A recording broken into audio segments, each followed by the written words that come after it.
Only Domino's Pizza delivers in 30 minutes or less. None of the rest are always this hot, this fresh. Call Domino's tonight for this hot deal. A medium with all the toppings you want, just $8.99. Another one, only $4 more. So call Domino's Pizza now.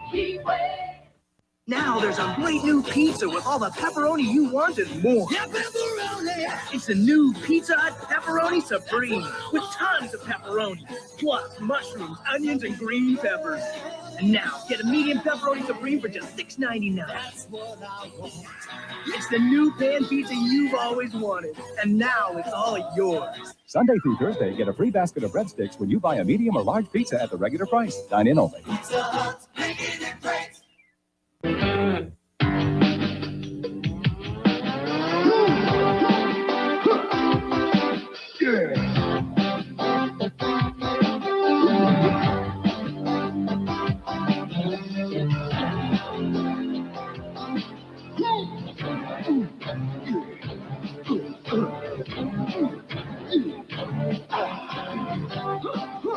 Meat Lovers Pizza from Pizza Hut. Now get one medium for $8.99 or two for just $4 more.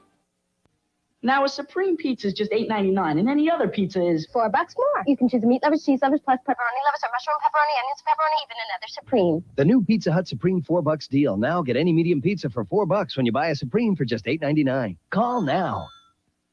We're going to kill him. Yeah. Let me at him. One bite of Domino's deep dish. I love. And you're talking deep. Sinking my teeth in them. Mile high crust, cheese baked to the edge. Call for a large one topping, just $9.99. Another forfeit.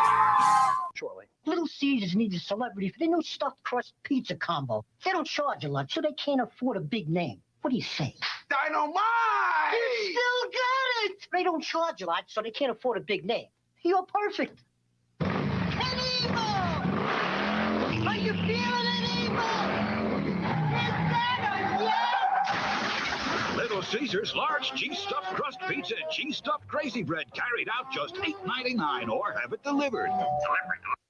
When the folks are away, it's my responsibility to keep the clan alive. And that's why I stress the two major food groups, pizza and cheeseburgers. And now Pizza Hut has made my job simple with the new double cheeseburger pizza. Check this out. It's loaded with beef topping and cheese, and I can also get it with bacon. And when I get one for $8.99, I get a second for just $4 more. And that means tomorrow's breakfast is already made. Pizza Hut, making it great. I learned a lot about making pizza from my grandpa, and he didn't even cook, but he taught me always to do my best. So we use the best ingredients. We use only fresh packed tomatoes for Papa John's sauce, and real mozzarella cheese, and lean meats. Grandpa was right. You've got to do your very best. It's that simple. Better ingredients, better pizza, Papa John's. Get a 16-inch extra-large one-topping pizza delivered for only $8.95. It's Papa's largest. Hi, Mary. We're running right on schedule for one. So confirm our 3 o'clock with Emerson, our 4 o'clock with Moore, and our 5 o'clock with Sherman. Whoa, Mary, we just hit one heck of a traffic jam. Better postpone our 3 o'clock to 4 o'clock, our 4 o'clock to 5 o'clock, and our 5 o'clock till tomorrow. Introducing the new Steak Lovers Pizza from Pizza Hut. Special sauce, delicious steak, onions, and 3 kinds of cheese. We shouldn't be doing this. Hey, guys, sometimes you gotta stop and smell the pizza. Serious times demand serious men. Hard work is the reward. Hard work. Tenacity, gumption, discipline.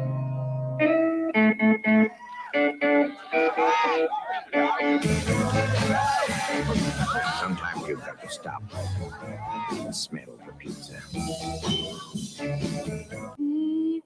Call your Papa. Oh, Papa John's. Now that's serious pizza.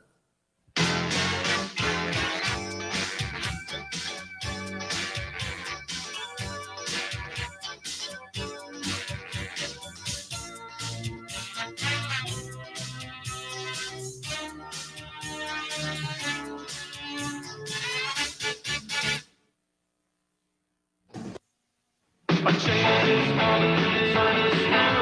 Happening all over my neighborhood. Now that you're gonna do it awesome. change.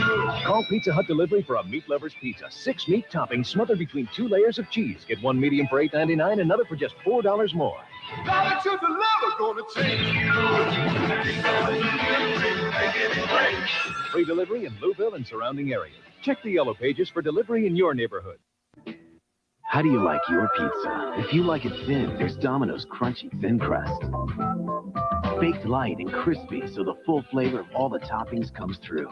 It's made to order and delivered hot and fresh right to your front door. Domino's Crunchy Thin Crust Pizza. Ooh, Domino's. Call now and get 2 medium crunchy thin crust pizzas, each with your favorite topping for just $9.99. That's 2 medium thin crust pizzas for $9.99, only at Domino's. Pizza Hut Employee Memo number 12, Deals. Now that you've gotten the hang of making our new pepperoni pizzas, we're going to really have some fun. I'm afraid to ask. We're going to start cutting deals. Like a used car salesman? We'll probably have to wear a pinky ring. The difference is these are good deals. $7.99 for a medium one-top pepperoni and $5 more for the second. So practice up on your sales pitch. How about $7.99 for this beauty? I'll throw in a second for $5. You were born to sell. Pizza Hut Employee Memo number 13, Public Speaking. Well, it's time to talk about something other than our great pizza. Vacation. No, dinner. And telling folks that we're the place to get it. So tell them what you want them to do. Call now. Let's work on that delivery. Call now. That's better. Call now. All together now. Call now. Shout it from the rooftops. For insurance purposes, maybe that's not such a good idea. Call now! Great. Now stand by the phones and get ready. Because with pizza like this, you're going to get lots of calls. Making it great again and again. And now for something different. Domino's new thin crust pizza. A crispy, crackly, crunchy crust pizza. It's a whole nother taste in a whole nother way. Now that's something. Try it now and you'll also get Something for nothing when you call Domino's. Right now, get a medium one-topping extra crispy thin crust pizza free when you buy any large specialty pizza at the regular price. Only from Domino's. Good night, Sal.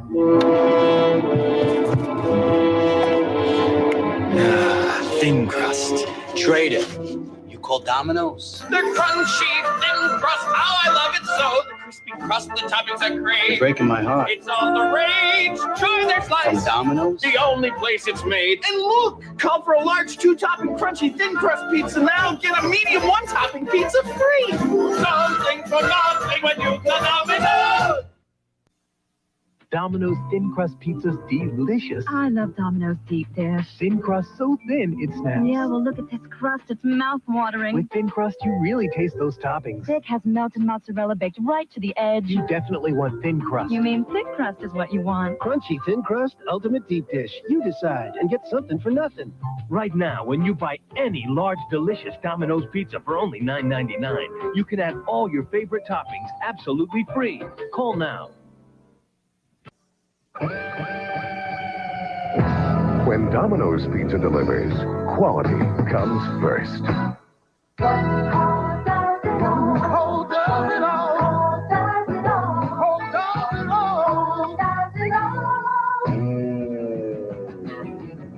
Taste the quality.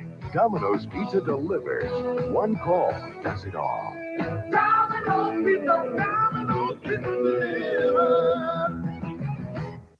Next time you get a craving for a Mr. Gaddy's pizza, Mr. Gaddy's got a deal for you. Just $9.99 for a Mr. Gaddy sampler. When you're hungry, nothing but a sampler will do. Talk about good deals. A large original crust sampler with 11 toppings for $9.99. A pitcher of Coke for 99 cents. And you can register to win free tickets on Delta. Come and get yourself a sampler today. This sale won't last long, so sample a sampler while you can.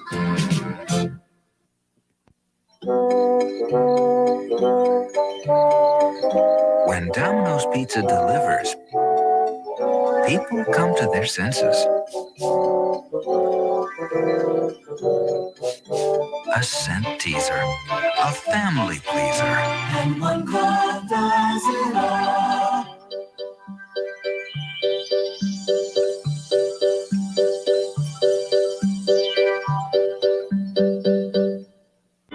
How do you like your pizza? If you like it thin, there's Domino's Crunchy Thin Crust. Call Domino's now to get 2 medium one-topping crunchy thin crust pizzas for just $9.99. That's right, just $9.99. Domino's. Wow. Yeah. Coming to you hot and fresh from Domino's Pizza, Domino's Pepperoni Pizza Feast with extra pepperoni and cheese. Now a medium's just $8.99 or 2 for $12.99. Nobody knows like Domino's how you like pizza at home. If we told you meat lovers or barbecue-style pizza, what would you think? That's what we thought you'd think. That's why our Meat Lovers Pizza has 6 sizzling meat toppings, and then we add our zesty barbecue sauce, and now it's barbecue-style pizza. What do you think now? Exactly. Get 1 Meat Lovers or Meat Lovers barbecue-style pizza for $8.99, or 2 for just $4 more. Anyone could have thought of it, but only Pizza Hut is making it great. Making it great. Free delivery in Louisville and surrounding areas. Check the yellow pages for delivery in your neighborhood. Why get a Gaddy's delicious fast feast buffet? How about all you care to eat of all your favorite pizzas baked with 100% real smoked provolone cheese, plus delicious steaming pasta, cool garden fresh salad, and taste-tempting dessert pizzas. All you care to eat of all this at incredibly low prices for lunch and dinner. Mr. Gaddy's Fast Feast Buffet. Who says you can't have it all? Oh, to get a real pizza, everybody needs a. You gotta get a Gaddy.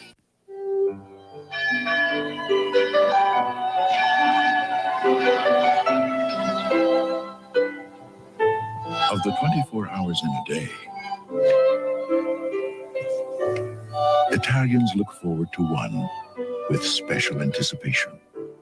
The moment they can once again enjoy Italian pie. We call it Piazza, baked fresh every day, only at Pizza Hut.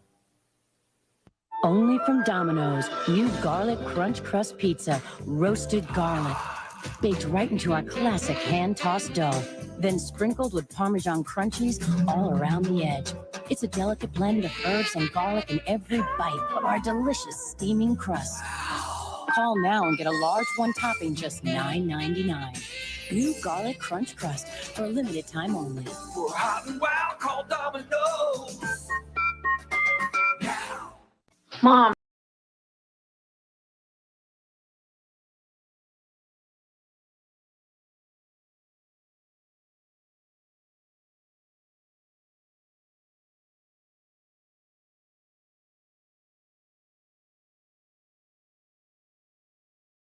Now there's one delivery number for all of Louisville, 203-5555, because pizza ought to be one of the easy things in life. Please. You'll love the stuff we're made of. Next up, the 1995 Air Show's Precision Jet Double Barrel.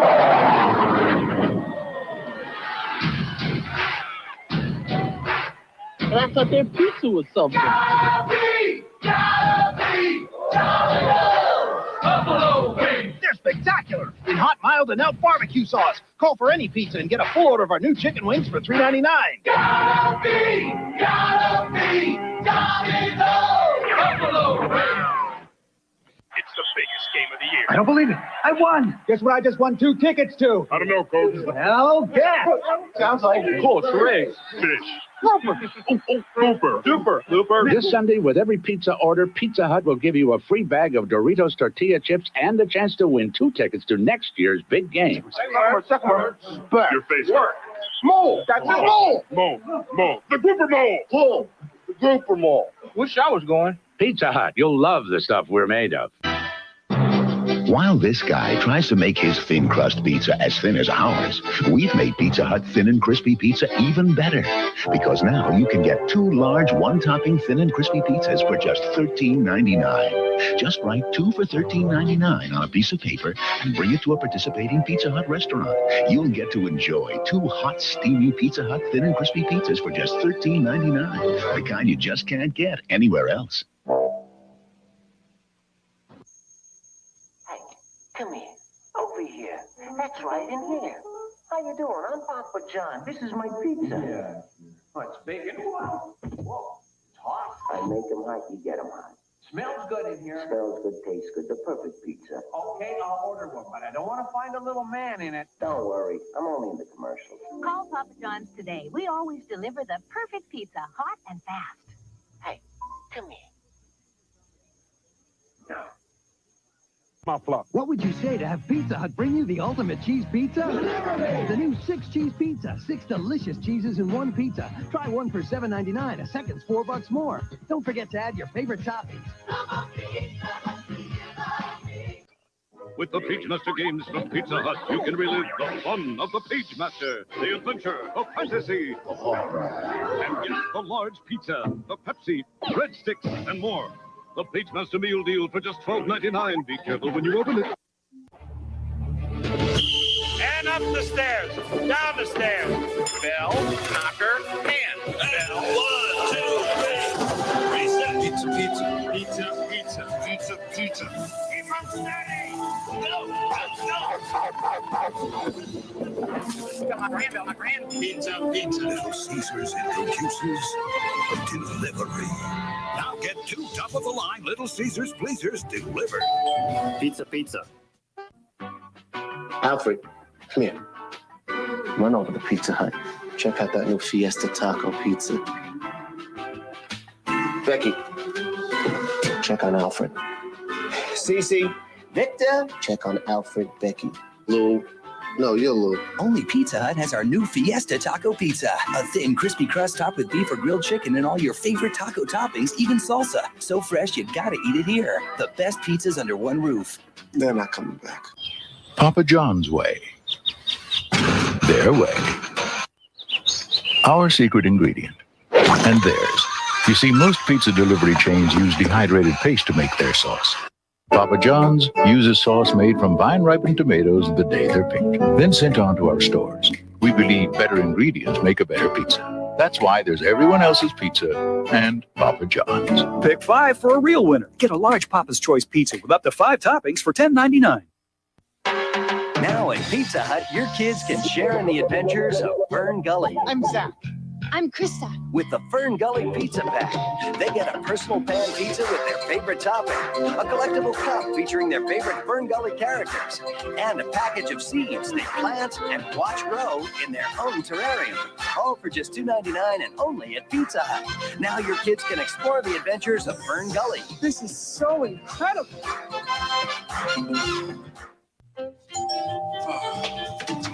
Pizza Hut. Oh, great!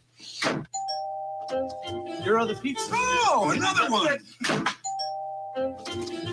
Salad? Yeah, and you also get... Let me guess. Dessert. But that... Get 2 medium pizzas, a salad for $4, even cookies, dinner for $4. Just $13.99. A great reason to stop and smell the pizza. You forgot to pay me. 13 years ago, I rented a broom closet like this. Put it in an oven, started making Papa John's pizza. It was tight in there and hot, but I didn't care. I love making pizza. I had a simple idea. Better ingredients, better pizza. I guess people liked it. Today, our stores are bigger and they're cooler. But one thing hasn't changed. He still loves making pizza.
Hello, Little Caesars? Yeah, I'd like to order some pizzas.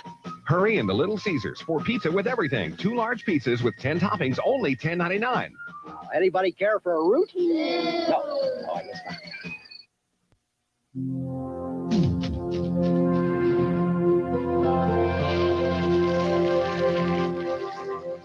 For everyone who loves meat and loves pizza, Pizza Hut introduces our new Meat Lovers Pizza. It's loaded with 6 delicious meats and a blend of cheeses. If it sounds like your kind of pizza, come in and try it soon. Only at Pizza Hut, and only for a limited time. Domino's Pizza delivers doubles. 2 custom-made pizzas for 1 special price. Both handmade to order with our top quality ingredients. Call for Domino's Pizza doubles. 2 delicious pizzas for 1 special price. Domino's Pizza delivers. 1 call does it all. Doubles. Void the Noid. Call Domino's Pizza now and get 2 custom-made fresh-baked pizzas for 1 low price at participating locations only. And now for something different. Domino's new thin crust pizza. It's really something. A crispy, crackly, crunchy crust pizza. It's a whole nother taste in a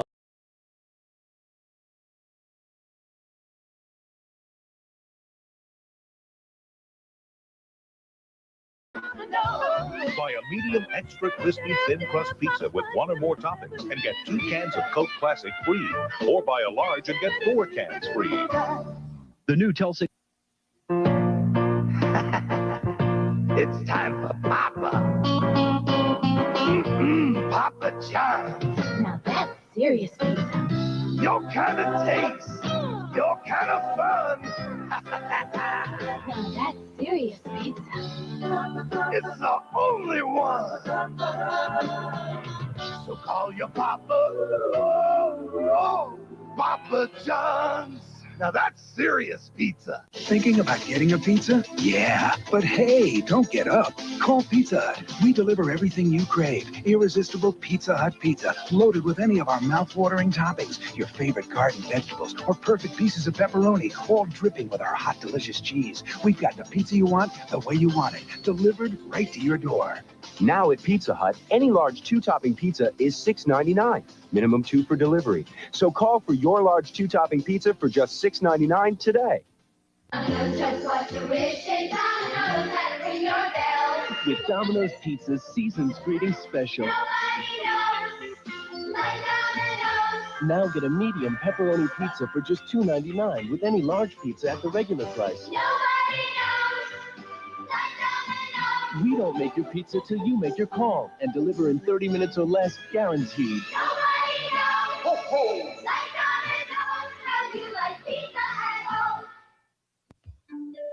If you know anything about this game, you know that some things never change. But if you know about getting great pizza delivered, you know that nobody stands up to Pizza Hut delivery. The difference is the pizza. Call Pizza Hut now and get one medium supreme pizza for $8.99 and your choice of any second medium pizza just $4 more. That's right, any second medium just $4 more.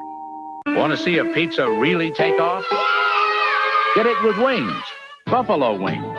They're new from Pizza Hut. Hot or mild, either way, just $4 for it. The stuff we're made of. Guys, please! What's one number you need to know to deal with life's little emergencies? Hello, Pizza Hut.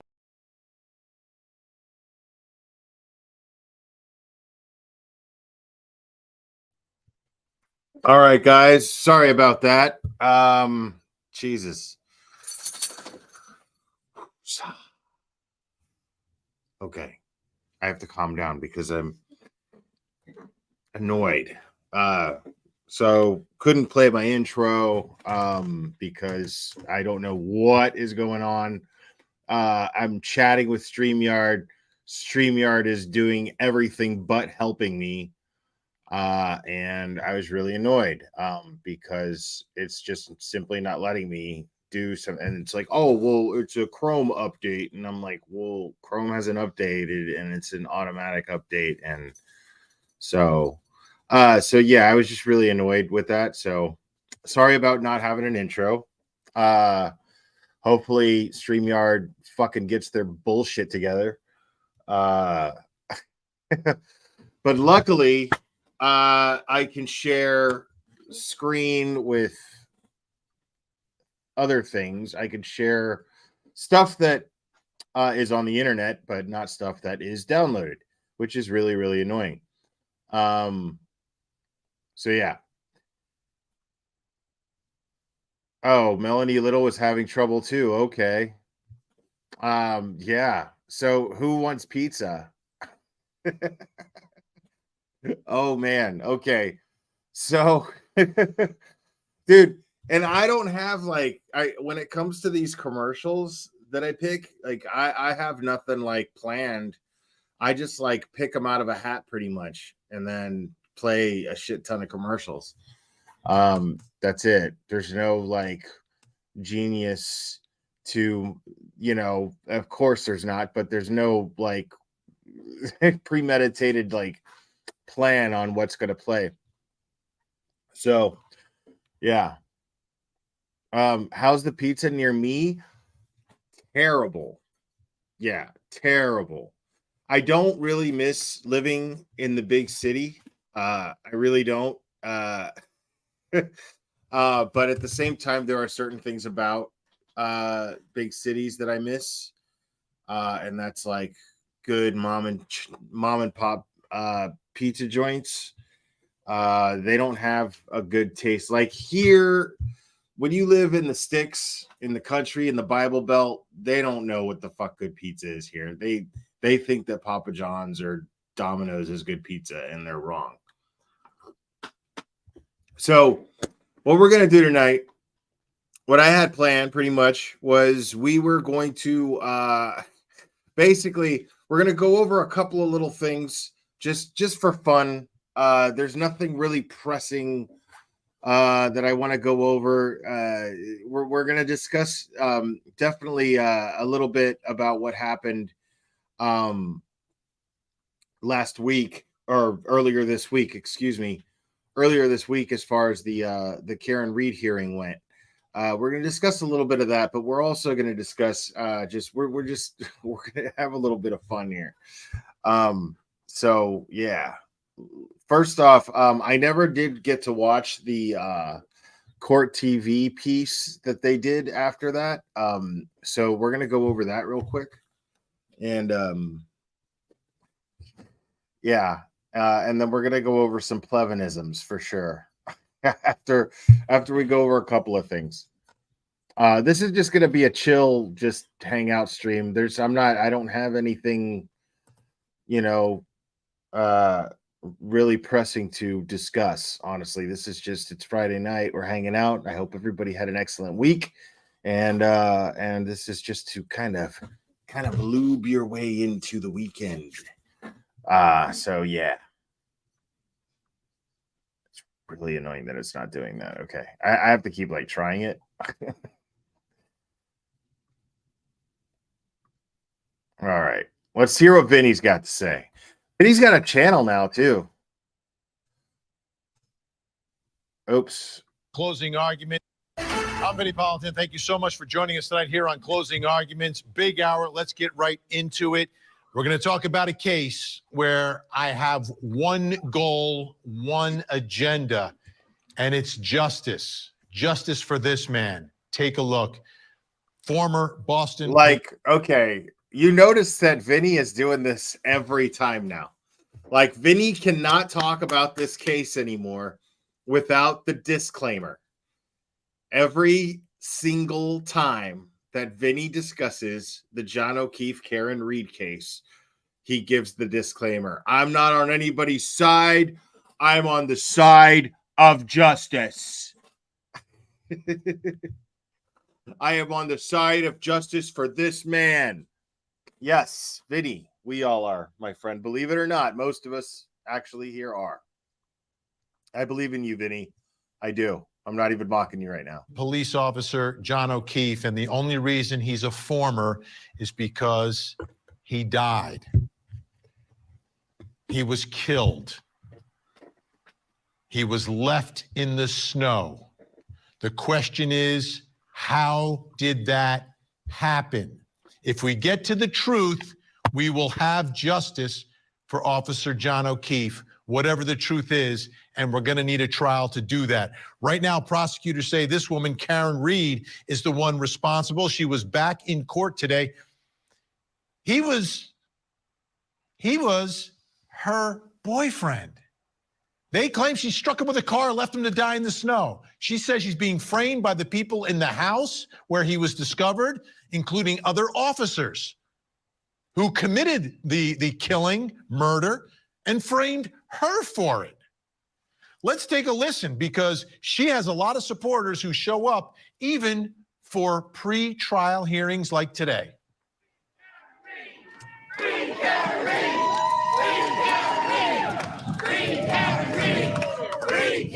How many accused cop killers get cheers when they show up in court? I can count them on one hand. One, Karen Reed in Dedham, Massachusetts. So today was about several things, but most importantly, the defense is trying to prove this conspiracy by police. They believe that's what's happening, but they need to get more information, and they want some more phone records. Here's one of Karen Reed's attorneys arguing for access to those phone records. And it wasn't just text messages between them. After first testifying that he didn't want to talk to Kevin Albert about the investigation, Brian Higgins later admitted that before he testified before the federal grand jury on June 1st of 2023, Higgins and Kevin Albert talked on the phone for a good 15 minutes. That was 2 days before he testified before the federal grand jury. Before he testifies to the feds, Brian Higgins is conferring with Kevin Albert, who's supposedly conflicted out of the case. So, my goodness, with all the allegations of witness intimidation thrown around by this DA's office and special prosecutors they appoint, why has Kevin Albert never been investigated for witness intimidation? And for that matter, why has Brian Albert never been investigated? We need this evidence, these phone records, in admissible form. That's why we're filing this Rule 17 motion. We have more than met the requirements of Lampron. The records are relevant because they tend to show a cover-up. They are relevant because they show a Canton police officer inserting himself into a case in which his department was conflicted out precisely because he was an officer there. They're relevant because they impeach the credibility of Commonwealth witnesses who deny that they are a part of a conspiracy, yet the phone records tend to show they were conspiring together. And don't forget, there's a federal investigation of the investigators in this case. And some of this information that the defense is getting is from that investigation. Did you follow that? So you got the Department of Justice, FBI investigating the local police and investigators in Massachusetts who are prosecuting Karen Reed, and her attorneys are getting information from the feds that they say helps them in this case. Never seen this before. No, nobody has. Nobody has. I wonder if there's another segment, because he keeps going there and that's the end of that clip, and that's really annoying. And I wish there was more, but I don't think there's more.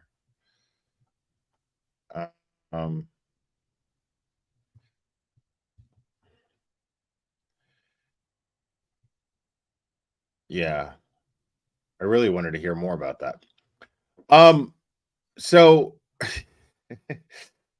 now we're gonna get into some of this stuff. But again, we're gonna have a little fun. I watched a couple of things here, and I'm gonna knock this out of the way only because it made me laugh hysterically. This is completely unrelated, but I'm dying to watch it all the way through because I started watching it and then I just lost my shit. I don't know how old this is. Yeah, this is only a couple of months old. Maybe the interview is actually longer or older, but this is killing me. And, doing blue material, whatever you want to call it. Corinne, who does all the styling here, said, no, you're wrong. This is the real deal. Then my 13-year-old, Cha-Cha, said, no, this is who she is. Then Dusty said it. And everybody knew her, but me.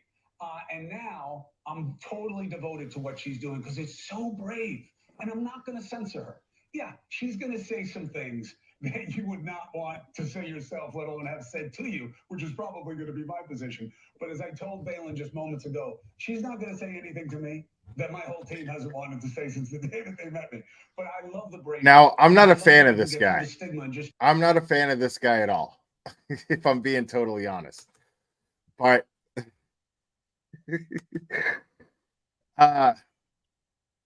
he's funny. Now, understand something. Now, Tourette's is a serious condition people have. There's actually a YouTube creator who I really like a lot. And he has Tourette's, but it's nothing like this. He has more. I really don't know how it works. I'm assuming that he has more control over it. I don't know what the hell just happened. Give me 1 second, folks.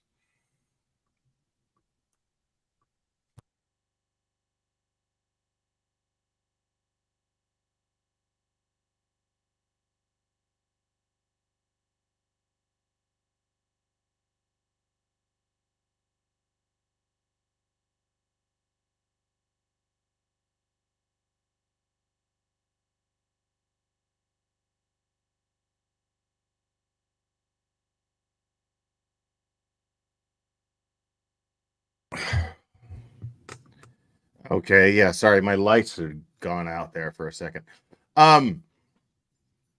So yeah, so I really don't know how Tourette's works. I know that typically, like when television makes fun of it, it's like to the degree that this young lady seems to have it.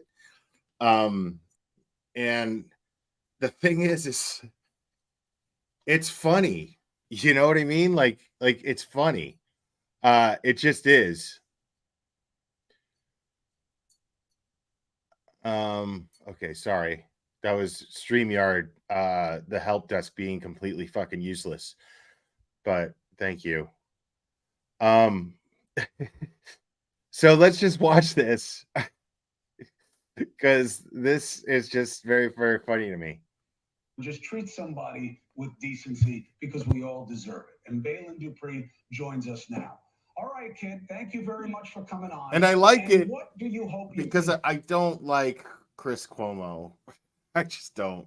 do by taking the risks that you take so people can understand what you're dealing with? I'm sorry, do you mind repeating the question? Fuck off. What do you want people to learn? I want people to learn that Tourette's is a neurological involuntary motor and vocal disorder. Fuck off, fuck off, fuck off. I don't tick 24/7, and there's a lot of little baby wings. Fuck off. Fuck you. Watch Chris There's a lot Cuomo's of face. things that Watch people him. don't understand. Like people think that cussing is with everyone who has Tourette syndrome, but it's only in 10% of people with Tourette's. And that's how interesting. has it been as you've gotten more famous? Do you believe that people are understanding better, or are they dopes like me who think you're acting? I say it's the same. I think there's a lot more people that don't understand what Tourette's is, and they like to educate themselves more. So I get thousands of DMs from parents, from teachers, from girls that have been diagnosed with Tourette's, and they've had to be kicked out of school for attention seeking because they rip up their homework or do things like that. I've had parents reach out to me asking me, oh, my son's coming home with a girlfriend and his girlfriend has Tourette's syndrome. So, and then I also get very evil people that will comment and say like, go fuck yourself, Chris, little baby mean it, blow up your ass, biscuit fat ass, that have told me that my parents deserved to die in a car accident because I'm faking my condition, or people have told me that, God. like I've had to have the police at my house because Like, people look found at my Cuomo. location and said they're gonna come towards my house. Like, it's Stop crazy. like acting like just. Here's the thing. Clinically, people suck. And they're mean. and they're stupid, and they try to make themselves feel better by going after others. And you are the antidote, my young friend, because you have my kids. You have my kids repeating your lines so that it's almost become cool, and not because it's raunchy. It's because you're being real and you're living your truth, and they love it. They love the bravery of it, and so do I. And I love how you've changed your mission. You were at university.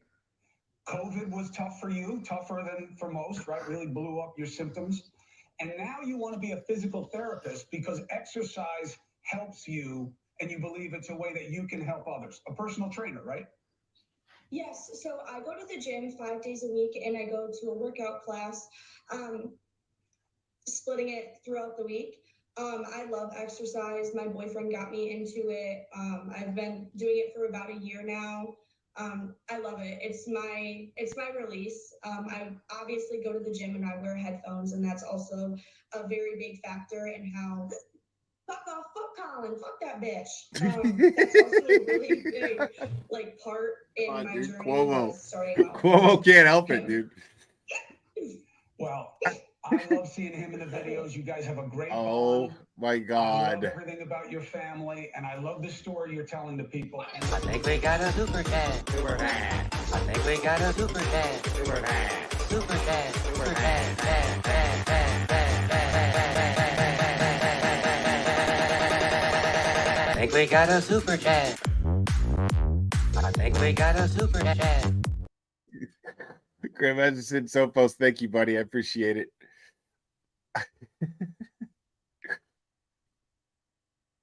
And my kids, you know what? I am done. I got to go to phone calls because they're blowing up with support for you. So I hope you can watch it at home and listen to everybody. Like, who don't wants to say great patronize her things. like she's Bailey stupid. Dupree, thank you for what you're doing. Thank you for coming on the show. And I look forward to speaking to you again. And by the way, Why are you talking to her like she's stupid? She's not stupid. She just has Tourette's, dude. I've had people say a lot worse. Thanks for having me. It was great meeting you. Look at how red he Merry is. Christmas, and I'll talk to you soon. Thank you. Merry Christmas. Bye. Thank you. Oh my God, dude. I have 3 minutes, 15 seconds.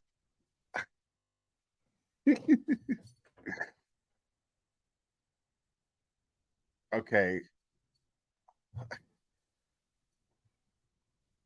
So, yeah, there was one more thing that I wanted to go over. This is a little bit more.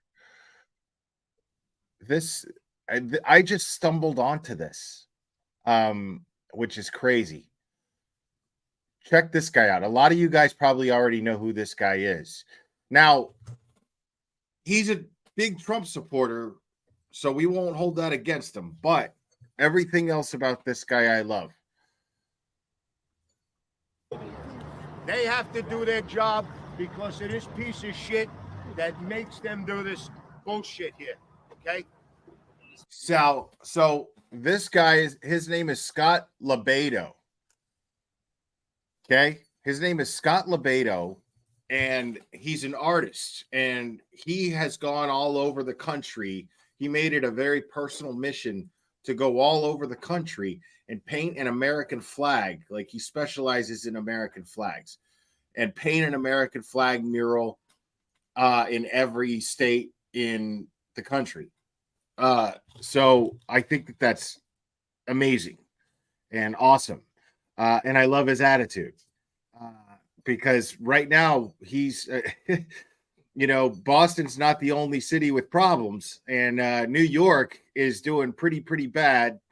And this guy is standing in front of City Hall and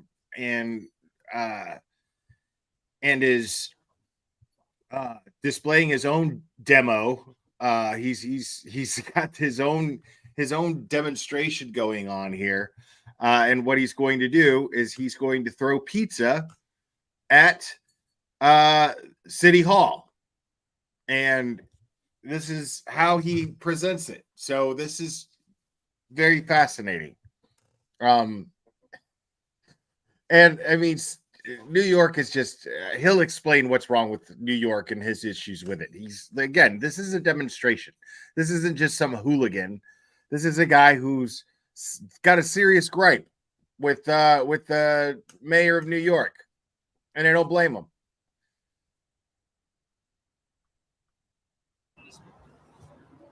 I'm throwing pizza because these pigeons are hungry, and I'm here to feed the fucking pigeons. Okay? We understand what's happening here, people.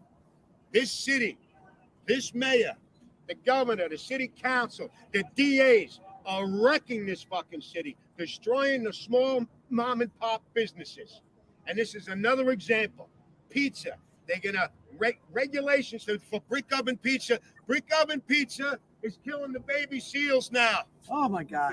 You believe that shit? Unbelievable. We have crime. You gotta love that. Like, this is where this dude draws the line. You gotta love that, because there's just something about New York pizza, right? It's a rite of passage, and there's something sacred about it. There's something absolutely sacred about New York pizza. Now, I have never had New York pizza only because I've never ordered pizza while I was in New York. I've ordered from places that say, yes, we have authentic New York pizza. And it was good. But I can't say that it was authentic New York pizza because I've never been to New York and ordered pizza. I've been to New York, but I didn't get the chance to order pizza when I was there in the very brief period of time that I was there. So now they're saying that the mom and pop pizza places are somehow bad for the environment.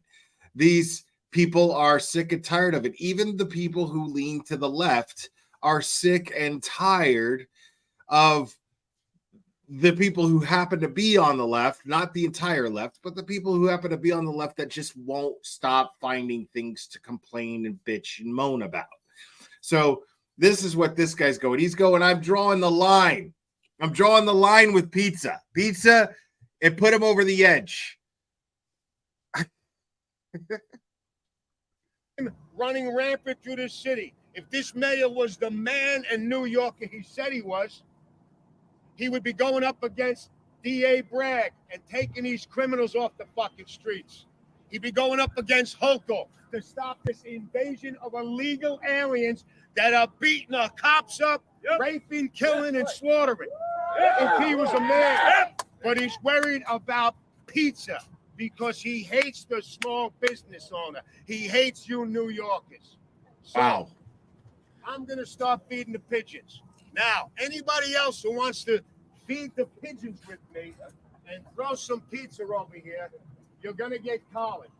If you're willing, because of this asshole is telling them to arrest us. Now, he's letting everybody know. He's like, listen, if you're willing to throw pizza at City Hall with me to feed the pigeons, okay? Because we're all about the nature in New York. We love the nature in New York, and the pigeons are part of New York, you know, and we want to feed the pigeons, right? So if you want to throw pizza and feed the pigeons that are hanging out at City Hall, then understand you're going to get arrested. That's what he means when he says you're going to get collared. You're going to get arrested. Because the mayor has instructed the police to arrest anyone who throws pizza on the property of City Hall. He said, the mayor of New York City said to arrest. He gave instructions to his police force to arrest people who throw pizza at City Hall. Arrest.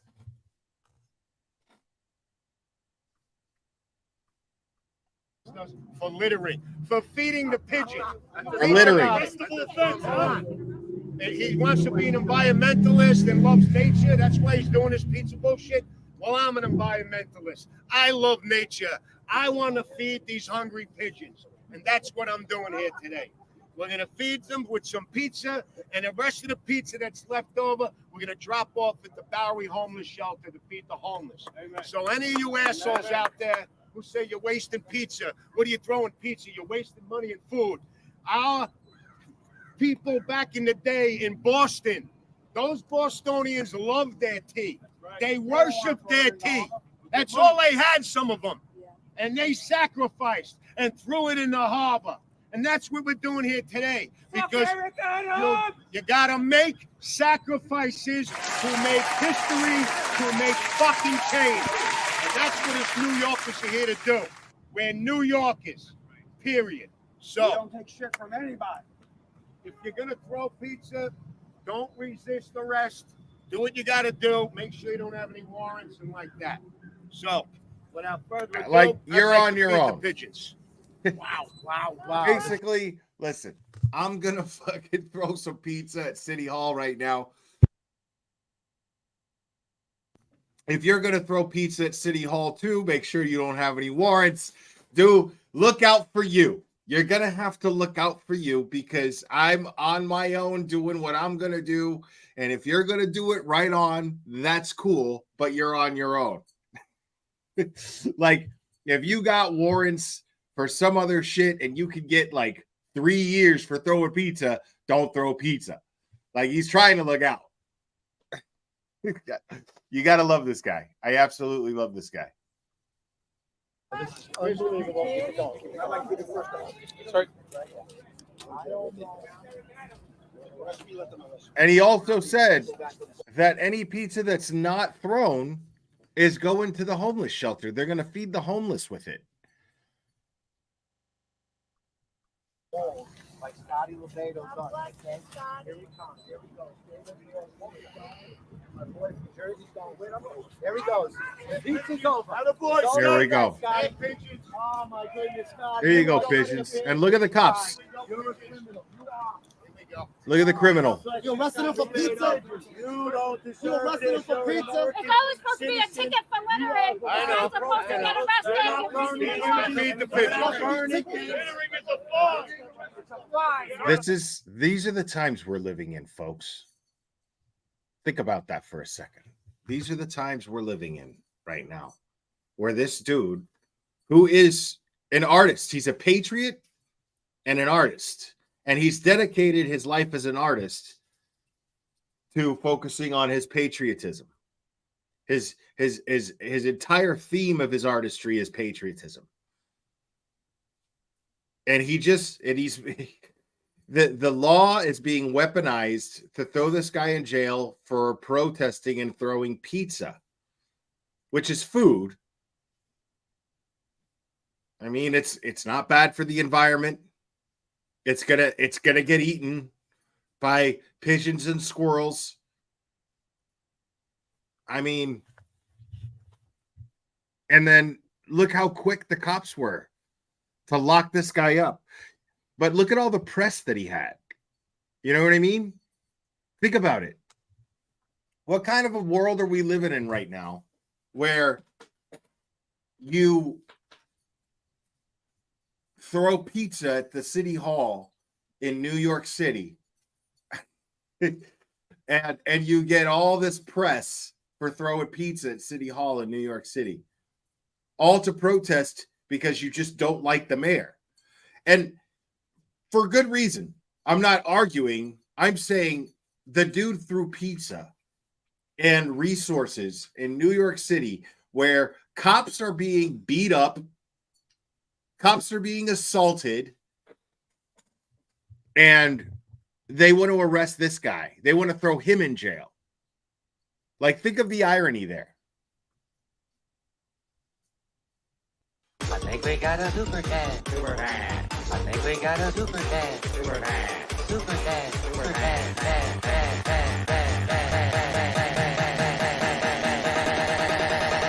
I think we got a super cat. Street Squirrel, thank you. Hey, Cherry Trump 2024. Yes. Cherry loves Trump. Cherry absolutely loves Trump.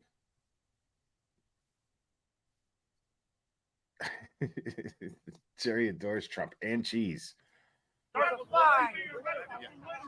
Arrest illegals.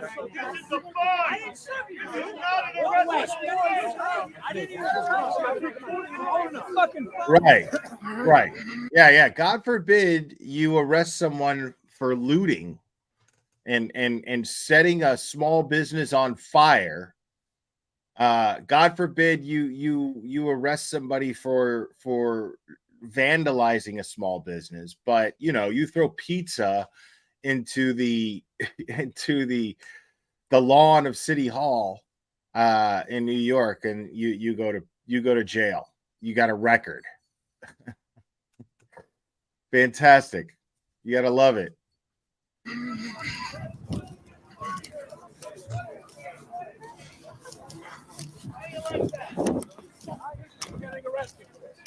Illegals are There's coming in always and supposed murdering. to be a ticket. This is illegal. Oh my God, Sully, no. I think we got a super chat. Super chat. I think we got a super chat. Super chat. Super chat. Super chat.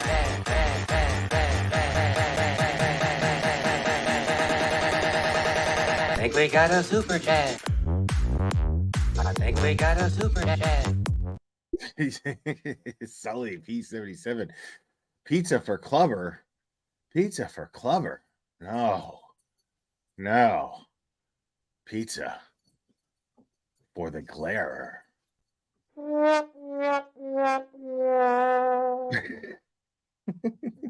Yeah, man. Pizza for me, dude. You can't give dogs red sauce. Isn't that like giving them chocolate? Somebody told me that. Thank you, Sully. I appreciate it, buddy. People, we're getting arrested. Get a circumvention around here. They're arresting Scott Lebedo for littering. How dare this mayor? How dare this mayor? They're arresting somebody for littering in the city of New York. Arresting someone for littering.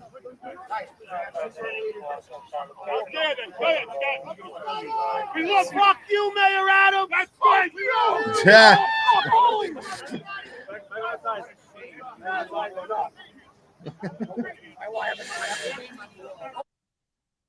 Dude.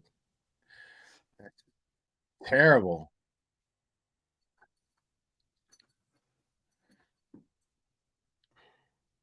Does this guy got any more stuff?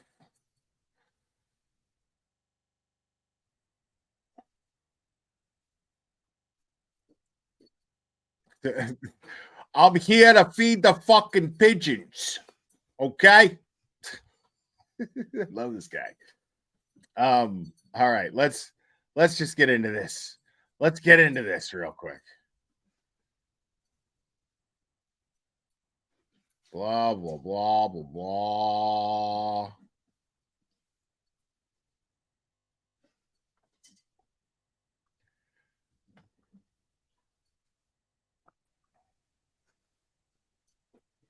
I give dogs the pizza crust, but not like, because I never eat the pizza crust.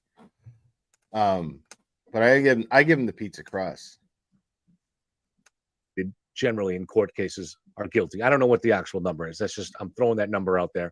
And 10% every of odd, what I call the defense strategy of odd things.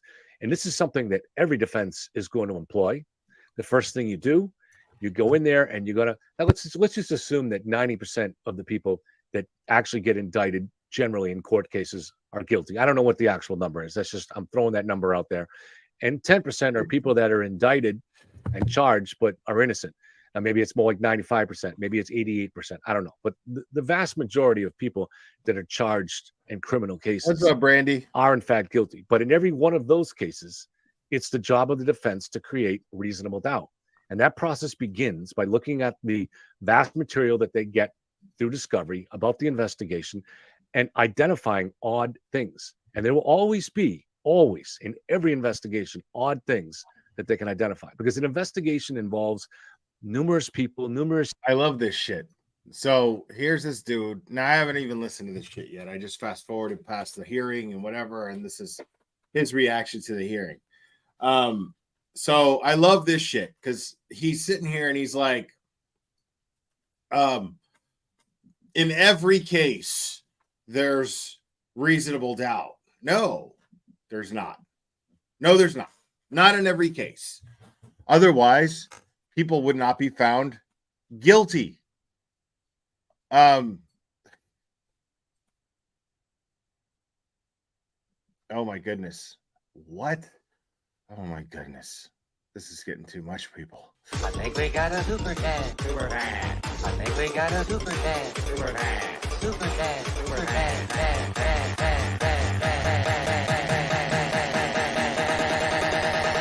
I think we got a super chat. I think we. Pearl DeVere, what's up? It's good to see you. Thank you so much. I'll be on replay because I'm nodding off, but wanted to send some support from the chat. You guys were live for a long time, man. I even slept. Cuck Church not needed, but the C-bomb is always appreciated. Cunt Church. Oh, you got both. How about that? Yes. Thank you, Pearl. Have a good night. Numerous teams, and each with their own things that they're good at and things that they're not good at. Flawed human. All investigations involve human beings. Human beings are flawed. So I've never looked at any investigation when you start looking into it deeply. So here's the narrative here. Yeah. Karen Reed is guilty. And, even if she's found not guilty because of a flawed investigation, it's just because human beings are flawed, but she's still guilty. No, bro. No. Because if she was guilty, it would have been easy to prove. Simple. We're not talking about a hitman here. We're not talking about a professional contract killer. We're talking about someone who allegedly hit her boyfriend with her car. It should be easy, and it's not. It should have been very easy to simply isolate the evidence, or at least the area where the evidence would be found, collect the evidence, log the evidence, document the evidence. It would have been very easy to do this if she were guilty. But unfortunately, since none of these things were done, then it's easy for us to think that she's not guilty. Because if they already know how to conduct an investigation and they just decided to ignore the rules and ignore all the training and ignore all of their past experience in conducting an investigation for this one, well, then that is corrupt. Because we know that they know better. We know that they know better. There's obviously corruption. Hence why there is a federal investigation being conducted into the Norfolk County DA's office. Now, everybody, let me see where he goes with this first. That doesn't have this stuff. And we're seeing another case that I follow very closely is the Delphi murders. And the defense just put out a motion last week, and I went over it on the air a couple nights ago. It's a little boring going over that stuff for you guys, but I thought it was important for you to see. Then it goes on there too, that even though there's overwhelming evidence against Richard Allen, and he in fact confessed in jail, which is admissible, to killing Abby and Libby. He confessed to his wife over the prison phone. There's still, they're able to almost, if you take the defense, I don't want to say trickery, but they're going to highlight things and make them look in a certain light all the time. Now that, of course, it's important that they do that because there are cases where people are falsely accused. So odd things like that can mean that the investigation was more than just flawed, that it was corrupted, right? So I'm not dismissing odd things as important. They're very important, but you have to always weigh it. So if the evidence against the defense, but I thought it was important for you to see, then it goes on there too, that even though there's overwhelming evidence against Richard Allen, and he in fact confessed in jail, which is admissible, to killing Abby and Libby. He confessed to his wife over the prison phone. There's still, they're able to almost, if you take the defense, I don't want to say trickery, but they're going to highlight things and make them look in a certain light all the time. Now that, of course, it's important that they do that because there are cases where people. This is why I continue to cover him, because it's fascinating. Because here's the thing, Benjamin John. You're saying that it's amazing that Kevin doesn't see the trickery from the prosecution. He does. He just doesn't care.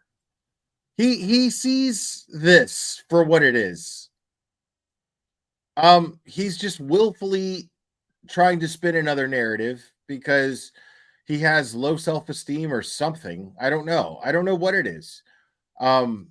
Because there's nobody capable of, saying the things that he does without being able to weigh logic. And he knows he's making a conscious decision to be a shithead. And that's why I find him so fascinating. People are falsely accused. So odd things like that can mean that the investigation was more than just flawed, that it was corrupted, right? So I'm not dismissing odd things as important. They're very important, but you have to always weigh it. So if the evidence against the defendant is very, very strong, then odd things are just odd things because they're in every case. No, it doesn't work that way, Plevin. That's not how the legal system works. Odd things are not just odd things, okay? They're not. When there's odd things to the evidence that is being used to prosecute someone, well, then that evidence is not strong.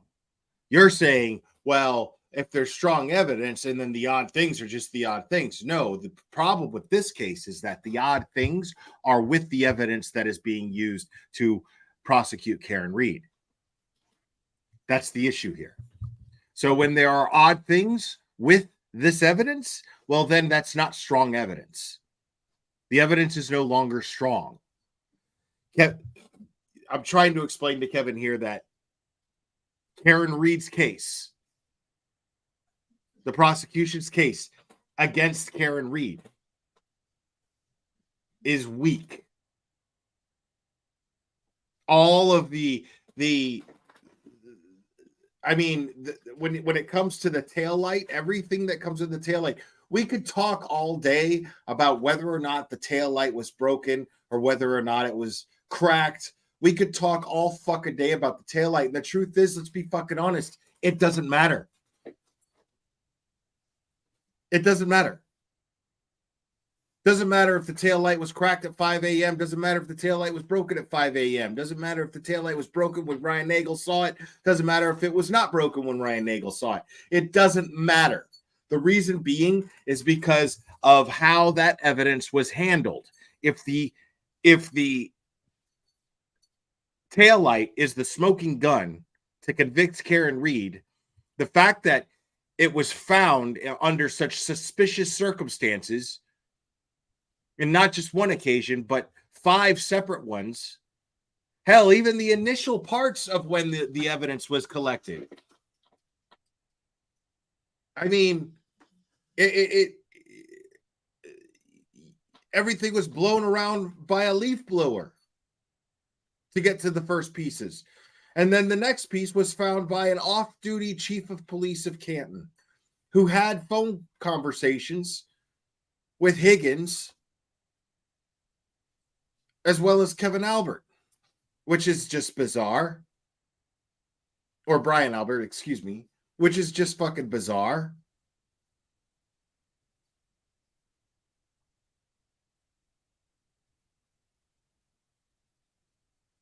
I mean, so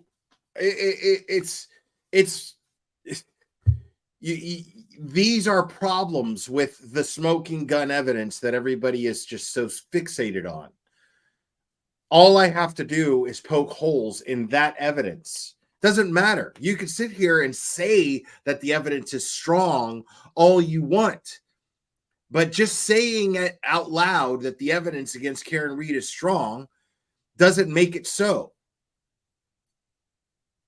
Because the fact is once you present to a jury that there is a gap between when this evidence was collected off of a floor,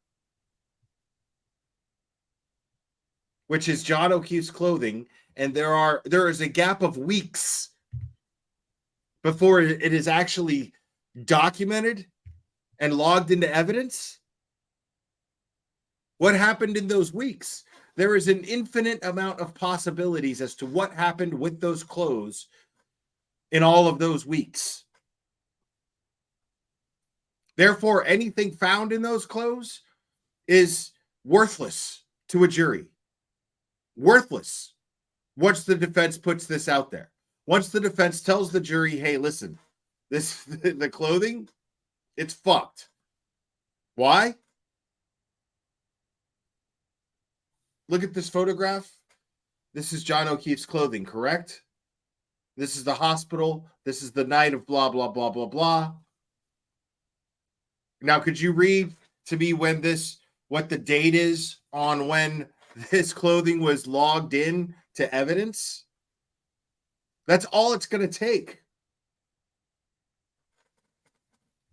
That's all it's going to take. And then what? You've got his DNA on the bumper. It's his girlfriend's car. Why wouldn't his DNA be anywhere on the car?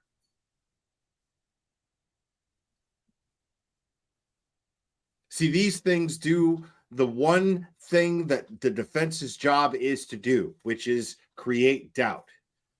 That's what these things do. This airtight case that you call against Karen Reed is not airtight. There are holes in it. And it's just a question of the defense having someone on the stand and having evidence, documentation with dates on them. That's it. That's all it's going to take.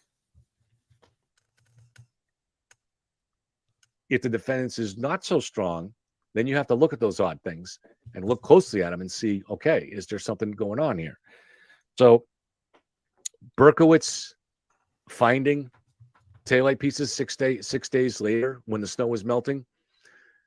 It's one of those odd things, right? Is it odd? Is it not odd? You know, it's hard to weigh it. But it did. If you start to, it's not hard to weigh at all. It's completely and totally bizarre.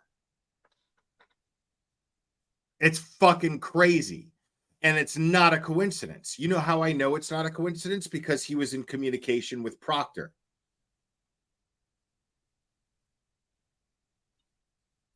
He was in communication with Proctor, and then all of a sudden, he just happened by. 34 Fairview, the chief of police of Canton, just happened by, and Canton police are not even on this case. And he's been communicating with Proctor, and then he goes, oh, is that a piece of taillight? Wow. 6 days after the initial search. 6 days after this initial search where they put red Solo cups. They put blood in red Solo cups from a neighbor. And they blew away snow and God knows what else with a fucking leaf blower. The cops did this.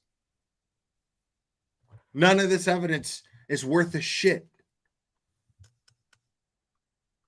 To think that if we determine that the evidence against Karen is not so strong, then things like that become much more relevant. And this is really what this whole strategy was here today, was to talk about communications between Brian Higgins. Everybody's Brian in this case, almost everybody. So between Brian Higgins, Brian Albert, and Chief Berkowitz. Okay. Now, a lot of emphasis was put on the fact that Brian Albert and Brian Higgins initially did not report that they spoke at 2:22 in the morning. So Brian Albert called Brian Higgins. Higgins didn't answer the phone, but quickly called him back. And so there's the aha, right? Were they plotting the conspiracy at that time, right? Was Brian Albert saying, okay, this is how we make the next move? You know, what was that something really suspicious? Was it suspicious that they didn't initially testify that? Is that lying, right? Or is it just false memory? I mean, it's really hard to tell, right? But the thing was, the call, so when Brian Higgins called Brian Albert back, the call was only 22 seconds. I mean, that's an extremely short call. How much conspiracy plotting can go on in 22 seconds? Now, I'm not dismissing it. Again, if you're looking at a piece of evidence in isolation, had they already, for instance, plotted the conspiracy before Brian Higgins left the house,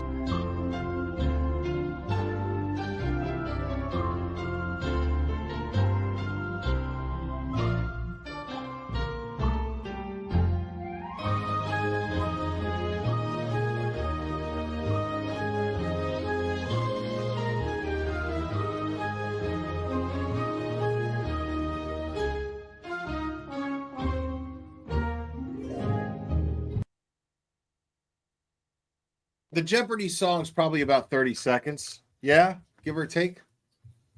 Right?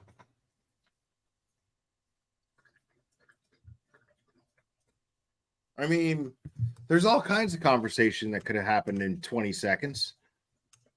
Right? 2/3 of that. I mean, well, that's like 2 seconds get on the burner. You know what I mean? Like, dude, I mean, yo, Bri, what's up, Bri? Hey, listen, if anybody hears this, if anybody asks me about this phone call, let them know that it was a butt dial. Okay, got it, butt dial. All right, so listen, what we're going to do is if Colin make sure Colin doesn't say shit over his phone. Make sure nobody says shit. Make sure Nicole says she was asleep. Got it? Got it. Cool. All right, man. Talk to you later. Hello.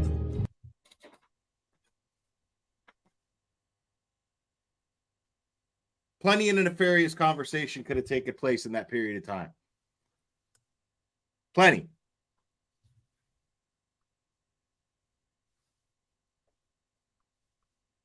then Brian Albert could have, in theory, been calling to say, don't forget to do this, right?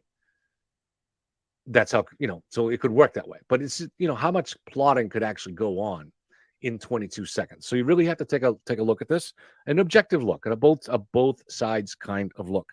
Now, you can also get a little sense here. See, Plevin's having doubts. I'm going to talk about this. You see Plevin, what he's doing? He's like cushioning his flip. He's cushioning the flip. That's what he's doing. He's getting ready. Because he knows. Plevin knows better. He knows. But he is absolutely cushioning his flip. Laying it out. Laying out some nice, comfy cushioning. Because he knows. Oh, well, maybe, something could have happened, and, the prosecution's case could be weak, and Just trying to talk about it fairly. So according to what these guys found, this was all right, so I guess it was in Brian's second testimony before a grand jury. Yannetti didn't make clear if Brian Albert testified twice before the state grand jury and then to the feds, or if by the second testimony he means the time that he went before the feds. Probably the latter. So the time that that second testimony, he now, instead of saying I completely agree, said something about he was basically having sex with his wife. But what you can also take from that is this is why people I love listening to this guy's fucking wheels turning, bro. Like, what else could we take from Brian Albert butt dialing during coitus with his wife? Well, lie when it's not part of a conspiracy, right? People have embarrassing things on their phone and in their messages that have nothing to do with the conspiracy. So you just don't know, right? I mean, we don't know is Brian Albert telling the truth on the sex thing? I mean, no. Is he making that up? Why would he make that up? I mean, dude, listen. Everyone fucking agreed on the butt dial story, dude. Not every single fucking person is gonna fucking agree on the butt dial. They're all claiming butt dial. You think that's a coincidence? That every single person that is being implicated for having conversations that seem suspicious that morning, they all decided on the butt dial story. They know it's not believable, but these are cops. These are cops. They understand the golden rule. It's not what you know, it's what you can prove. We all know it's a bullshit story. We just can't prove it. What are we going to say? How are you going to prove what was being said? How are you going to prove they said anything to each other? But the fact that they all fucking agreed on a butt dial story, all that tells me is that they all sat around and said, dude, this is going to be real simple, dude. Just if they ask you, you butt dialed. That's it. We all say butt dial. It doesn't matter. They've got nothing. Brian Albert's going to say, my whole fucking floor's ripped up. I sold the house. Chloe's gone. What do they got? They got fucking nothing. As long as we stick to our story, they can't do shit. And that's their way of mocking everyone, is by agreeing on a butt dial story. Plevin knows it. This is him thinking out loud right now. This is his reaction to what he just heard. He knows it. An absolute fucking bullshit story that they all agreed on that is taunting everyone. It is a fuck you to everyone who's saying, you motherfuckers did something to John. Whether you directly had something to do with his death, I don't know, but you damn sure helped cover it up. Okay, prove it. All right, phone records. Okay, phone records, cool. Okay, explain this. Butt dial. Okay, now you explain this. Butt dial. Now you explain this. Butt dial.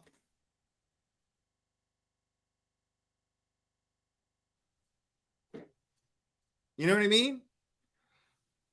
Like, you have to be blind to not see that they are absolutely fucking with anybody who's this. These are the kind of people that have been operating with impunity for God knows how long. They haven't even tried to hide they haven't even tried to hide the way that they project their power. They just do shit and they don't give a fuck how shady it looks. Look at how Proctor has conducted this investigation. He had to know. He had to know that there's no fucking way that any of this would hold up in court. But the fact is, the evidence dictates that it's safe to speculate anyway. It's absolutely safe to speculate that they decided to conduct this investigation the way that it was, and they assumed that Karen Reed was just as afraid of the Alberts as anybody else would be, and they figured she would just flip over, roll over on a plea deal. But it's not working out that way. And now they're going to have to answer for how they conducted their investigation. They figured it would be a plea deal and everything would just go away. But that plea deal is not happening. And now Proctor he's going to have to answer for how he conducted this investigation. There's no way around that.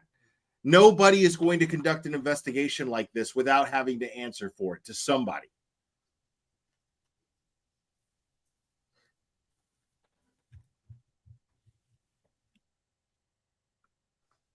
Couldn't there be something better to make up? But if that is true, you know, what else do people do? And again, I'm not accusing, I don't know anything about these guys, right? But a lot of strange things go on when it comes to sexual stuff. We see, I don't focus on this thing, but when you look at, for instance, Aiden's taking video of all the girls, all the women that he's with.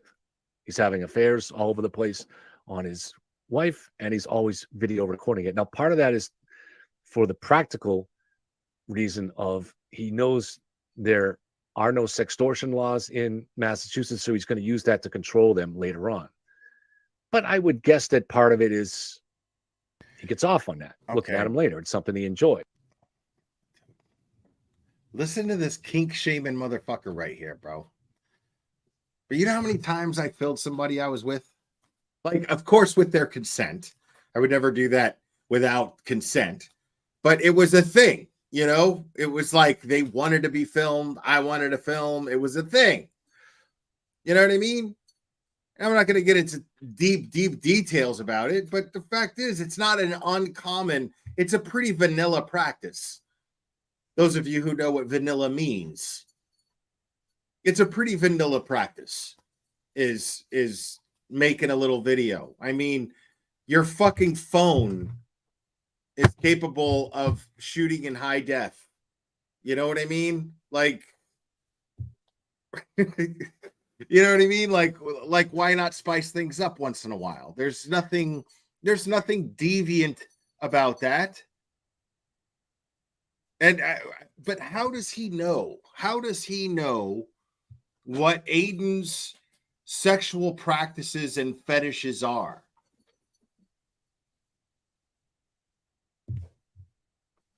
Because and I hate to fucking like really like emphasize on this, but this is just to shoot this dickhead down and going a little too far with what he's saying about somebody's personal life. The thing is like, we also know that this person liked to film without consent. So, like with everything that we know about this Lindsay person, you know what I mean? Like, I'm not right. That's what I'm saying, Cherry, is everything I know about this person, she's not going to be the one that you're going to sell the whole Aiden is a deviant fucking story to me. She's not going to be the subject in which you're going to be able to successfully sell the Turtle Boy deviant story to me. I'm not buying, you know, and I don't give a fuck. I don't give a fuck what gets Turtle Boy off. I really don't. That's none of my fucking business. It's weird that you even brought this up. Like, it's weird that you even transitioned to Turtle Boy and his sexual practices in this. It's very strange. Buzzing for Truth, thank you so much. Member for 3 months. Hi, Glera. How is Clever? Clever's good. He's right here. He's drinking his water, or he's about to flip the bowl over just because he's playful. Clever, come here. Say hi. Come here. Come here. Good boy. There we go. Say hi. Say hi. He's a baby boy. Big boy. I love you, buddy. All right, go play. Go play. Let me finish up. Go play. Good boy. All right. I got to hear how he. Why did he even transition into that? Like, what was his thought process on that? Like, I don't understand what just happened there. It was very, very strange.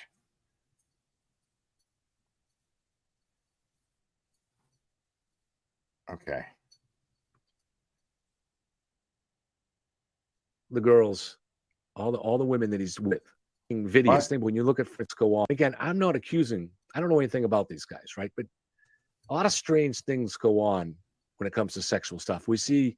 I don't focus on this thing, but when you look at, for instance, Aiden's taking video of all the girls.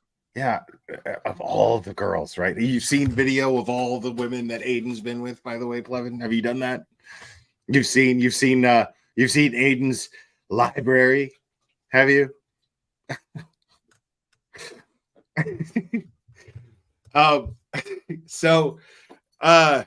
That's just fucking ridiculous. But he's trying to equate the butt dialing to some sort of weird sexual deviant act taking place in Brian Albert and Nicole Albert's bed.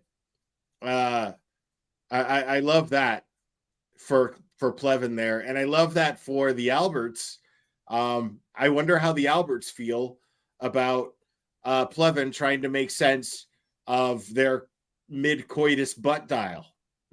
because I feel like he's trying to like transition into speculating as to what actually happened.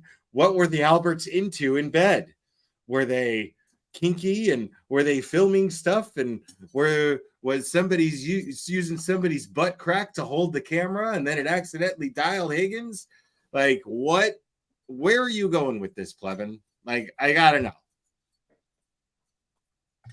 All the women that he's with, he's having affairs all over the place. All over the on place. his wife, and he's always video recording it. Now, part of that is for the practical reason of he knows there are no sextortion laws in Massachusetts, so he's going to use that to control them later on.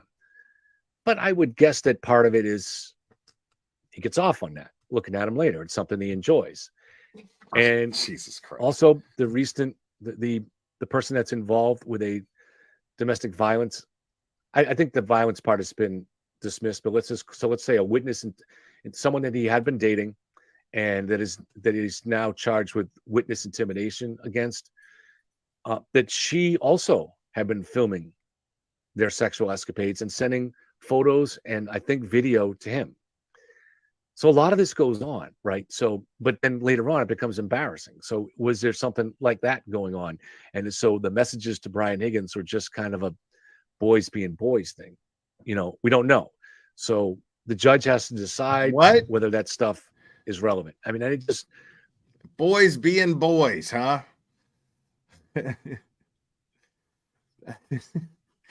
Boys being boys, huh? That's all that is. I gotta hear that one more time. I think video to him. So a lot of this goes on, right? So, but then later on it becomes embarrassing. So was there something like that going on?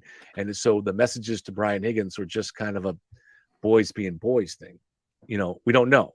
So the judge has to decide whether that stuff is relevant. I mean, I just think it's probably best to us to not jump to conclusions on messages like that too quickly, but just understand that human behavior is complicated, and we don't. So that could be. Plevin, tell me that you've never had sex other than missionary style without telling me that you've never had sex other than missionary style in your entire fucking life. Jesus Christ, man. Jesus fucking Christ. Like, so much is making sense right now. You guys remember in the 40-Year-Old Virgin where they like realize that Steve Carell is a virgin, and then like Seth Rogen's like, it all makes sense. Look at him. That's the vibe I'm getting from Plevin. Now, I don't believe Plevin's a virgin. I don't believe that. I just don't believe that. But like totally right now, I'm totally having like Plevin is like the closest thing to a virgin in the world vibes. That, I mean, it's poor bastard. Like, he needs like just the filthiest woman to get a hold of this guy and just like wake him up. Could be something that would make somebody want to hide their phones. But now all of these guys, their lawyers got up today and essentially said, we'll comply with any orders on the phone. Like, I hope he gets it too, man. Like, some of them said, yeah, like, I hope this fucking nastiest, fucking filthiest fucking slut finds Plevin sexy as hell and just is like super good to him, man. You know what I mean? Like, I really hope that happens. I feel like we'd have a new Plevin, you know, after that happened. I feel like we'd have a new Plevin. It's just like the most filthiest fucking uninhibited skank ever.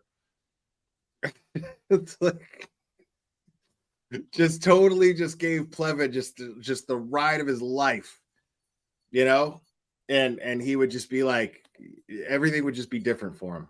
I guarantee it. It'd all be different for him. He'd be like, holy cow, I had no idea. Is that where that is? Oh, okay. They opposed it, but really at the end of the day, they were all saying the same thing, is that we think this is a fishing expedition and we're not going to fight the judge or the system if they want that material. So Interestingly, David Yannetti is saying that the feds have that material. And so this is the scary thing about the feds, why, but they didn't turn it over in that stash. So why would the feds, sorry, I dropped my pen and it bounced somewhere impossible. Jesus, Fine? Plevin. Oh, gosh damn, dude. Why would the feds not turn over that messaging, yet other messaging they did turn over? So, I mean, there's a lot of stuff. There's a lot of aspect. Now, maybe they're protecting. I'm sure that they turned over, dude. The defense is only interested in things that pertain to that could be used as exculpatory evidence for their client. That's all they care about. That's all Jackson and Yannetti give a shit about. Yannetti and Jackson, I mean, yes, if the exculpatory evidence implicates anybody who actually killed John O'Keefe, great, but we cannot count on that, folks. We cannot count on that. Everybody is like, Twitter is just full of a bunch of fucking idiots. Like Biff Thundertwat, whatever the fuck his name is. The guy's an idiot. Like, these people are operating thinking that this last hearing, what happened was because they're the attorneys for Higgins and Kevin Albert and Brian Albert stated that they were not targets of the federal investigation. They're like, oh, well, they're clear. Nothing happened in the house. That's not what that means. They are not targets of the investigation because they were not involved in the investigation into John O'Keefe. The feds are only investigating the investigation. They are investigating the people calling the shots into those making decisions into finding justice for John O'Keefe. That is what the feds are investigating. They're not investigating the murder of John O'Keefe. So therefore, they're not going to be targets of this investigation. You idiots on Twitter, pay attention. Okay? I'm talking to you, Thunder Twat. Pay attention. Watch closely. Okay? The federal investigation is designed to make sure that an investigation into the murder of a police officer was being conducted without prejudice, that it was being conducted fairly, that it was in the interest of getting justice and nothing else.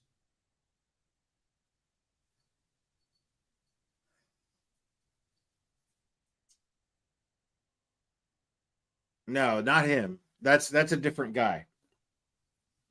That's a different guy. Unless somebody's using the Biff Thunder Muffin name because he posted like yesterday or the day before or something like that.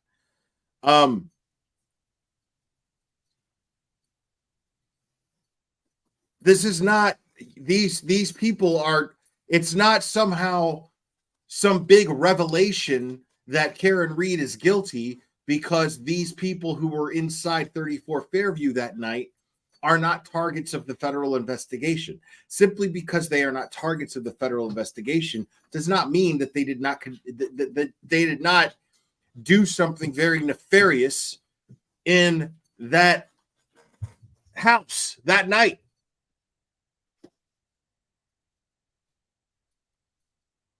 They may never become targets of the federal investigation. They may never become targets of the federal investigation. It's very, very possible. The reason why that is because it is not a federal case. The fact that John O'Keefe's death, whether we like it or not, whether we like what Massachusetts State Police have done in this case or not, it is still their jurisdiction. Because what's going to happen is if somebody is going to be held accountable in the Massachusetts State Police for not getting John O'Keefe justice, and then somebody else has to take over, it's not going to be the feds that take over John O'Keefe's investigation. Somebody else will take over in the Massachusetts State Police, and the pressure will be on them to conduct a new investigation to get John O'Keefe justice. Because if Karen Reed is exonerated, then the case against John O'Keefe is still open. But I guarantee you it won't be Proctor that conducts the investigation, not this time. But somebody else in the Massachusetts State Police will most likely be conducting that investigation. Even if it turns out that the chief of police in the Massachusetts State Police, the very top dog in the Massachusetts State Police, gets indicted and taken down, somebody else will replace them, and the Massachusetts State Police will still be in charge of the investigation to get John O'Keefe justice.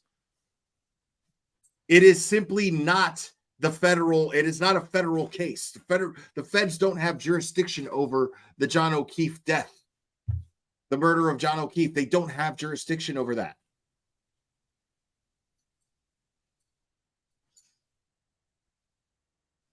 So sitting here and acting like and celebrating and going, oh my God, did you hear that?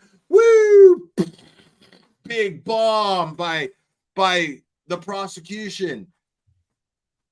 The Albert's attorneys got up there and they were like, oh, they're not targets of the federal investigation. Suck it, Karen Reed, free Karen Reed people. That's stupid. Like, you're celebrating what? What we already know? Yeah, they're not going to be targets of the federal investigation. The only people that are going to be targets of the federal investigation are going to be people who were assigned to the case. That's it. Proctor, Tully, possibly Berkowitz, possibly Lank. These are names that you can probably expect to see as targets of the federal investigation, because these people were charged with the responsibility of seeking justice for John O'Keefe. Brian Albert was not. Kevin Albert was not. Brian Higgins was not.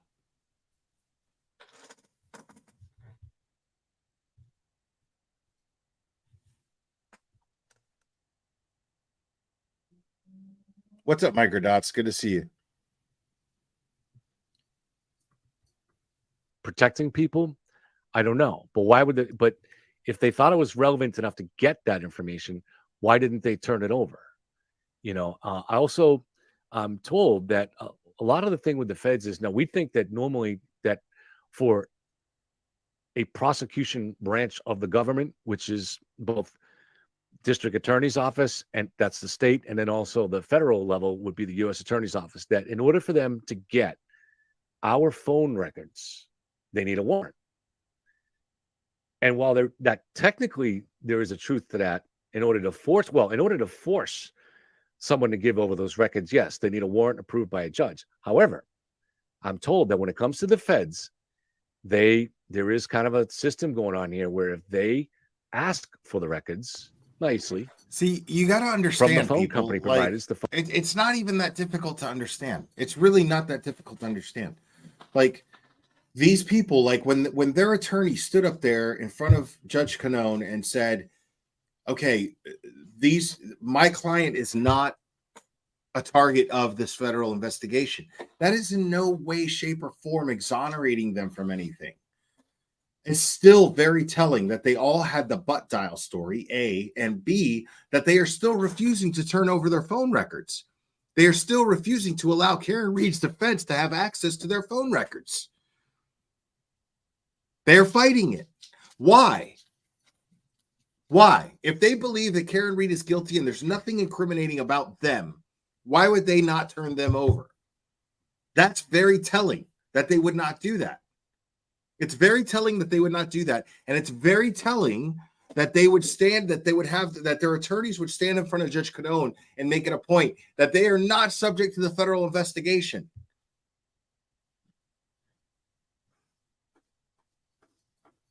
My client is a decorated this, blah, blah, blah, done this, and served the community and blah, blah, blah, blah, blah, blah, blah. And all of this, we hear all of their resumes and we hear they are not subject to the federal investigation. So therefore, their lawyers have a point. Fair enough. That's true. But it in no way, shape, or form makes me think that they had something less to do with January 29th, 2022 at 34 Fairview Road. Simple. It's simple. Like, they're telling me that they don't want anyone to know what's going to, they don't want anything that's going to implicate them later.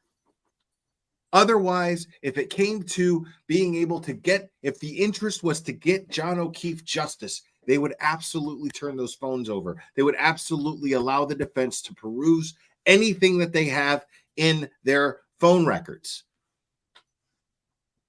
They would absolutely be okay with allowing this, but they are not. That has nothing to do with the federal investigation for me. That to me is very telling of their role in what happened January 29th, 2022 at 34 Fairview Road. Now, I don't know what their roles were, but I know that they are afraid of it coming out because they're doing everything they can to cover it up. Nothing is different. There were no revelations to implicate Karen Reed at this last hearing.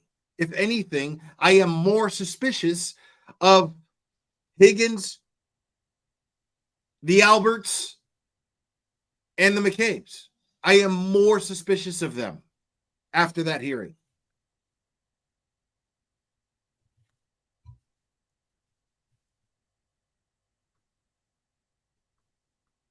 The phone company providers just give it over. So no warrant is actually required, which is it's and kind Berkowitz, of troubling, isn't it? I mean, the idea that the feds, if they want to look into somebody, they can just request stuff from the phone companies or from Google or whatever, and these guys just give it over. We understand why, because they're terrified of the feds. The feds have enormous power over them. And so to me, I find that really troubling. And I think, you know, I have a very small channel, but I think it's something we should be upset about. And that's something that someone at Congress should be making us think about. Like, no, you shouldn't be doing that. You shouldn't just be able to go and grab whatever messages from people you want. But it sounds like that's the case. They're able to do that because all these companies comply because they're afraid. So no, the feds have any records. That's not how it works, man. They don't have anything to hide. And that's not even how it works. You know? Like they could comply, but it's just a question of whether or not it can be used in court, which is exactly why this hearing took place, was to determine whether or not those records are relevant to Karen Reed's case. Can they help exonerate her? Do those phone records contain exculpatory evidence, whether they implicate anyone else or not?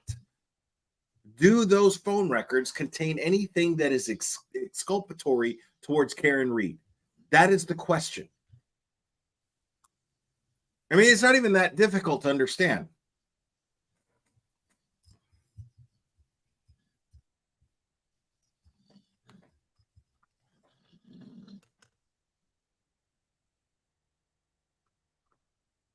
Relevant to this case, any communications relevant to this case that they want, that they could get, if they could be got from the phone companies or from Google or from anybody or Facebook or whatever messaging was used. These big companies comply. So whatever they had, they turned over to the feds. And so let's just say that right there. The feds have everything. But you don't, the most important thing to remember here, Plevin, though, is you don't fucking know.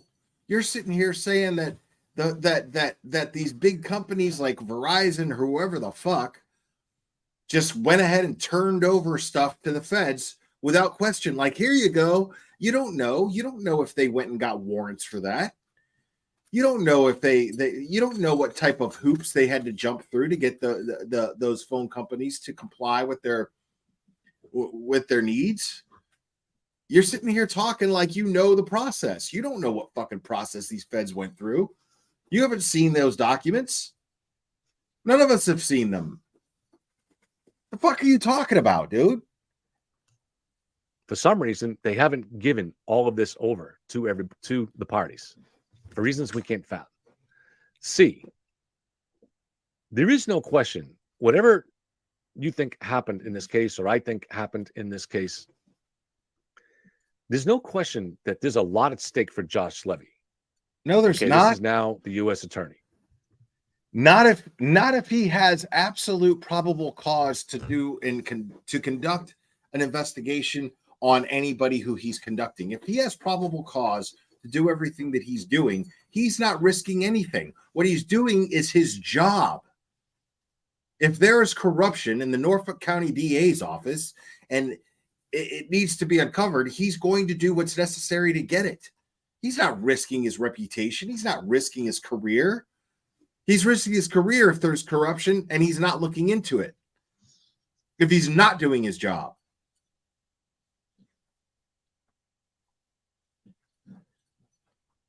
Like, you got to be a fucking fool if you're sitting there listening to this guy right here and thinking, oh, well, Josh Levy could only be doing what he's doing because he's corrupt. No. He's doing what he's doing because he has reason to fucking think that there's corruption. Everyone here has reason to think that there's corruption. Everyone does. Because of how this investigation was conducted.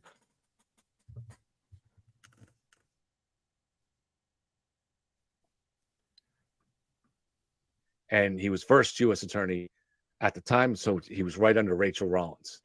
It's a very powerful position.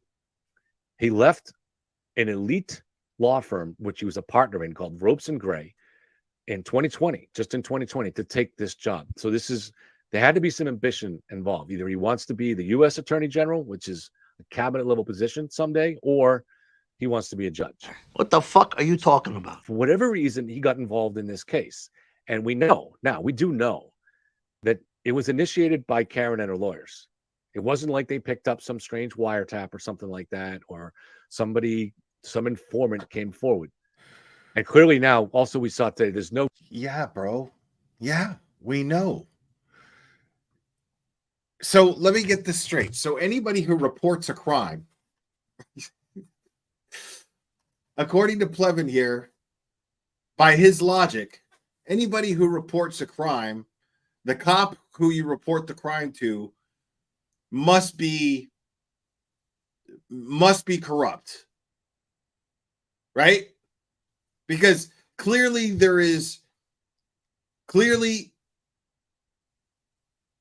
what's going on here. I could break down the shadiness right now. I'll break down the shadiness for you. Right now, what's going on here is there's a very, very shoddy investigation that has taken place that has led to the indictment of Karen Reed. And for some reason, regardless of how public, how shoddy this investigation is, the Norfolk County DA's office is still moving forward with this case, which makes no sense. It makes no sense because there's no way that you're going to get a jury to convict Karen Reed on how weak the evidence against her is. There is just no way. So it is absolutely and utterly suspicious on the part of the Norfolk County DA's office to move forward with this case. And that is why, after everything that has taken place, what Plevin's claiming is that Karen Reed's attorneys went to Josh Levy's office, went to the U.S. Attorney's office to report that there is an injustice taking place. To get the Department of Justice involved. You know, like if there is a big drug deal going down and you were to report it, well, where would you go? You would go to the DEA, wouldn't you?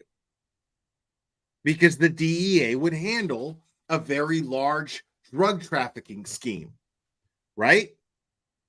So if there is a crime against justice itself, well, then you have to have the Department of Justice. and the Department of Justice is going to conduct the investigation while the United States Attorney prosecutes. Just like any other case. Just like the Norfolk County DA's office would be prosecuting Karen Reed's case if they had the sufficient evidence to do so. But there is an interest in justice. There is an interest. There is an absolute injustice taking place clearly, and the jurisdiction that falls under is the United States Attorney's Office. They're the ones who would convict.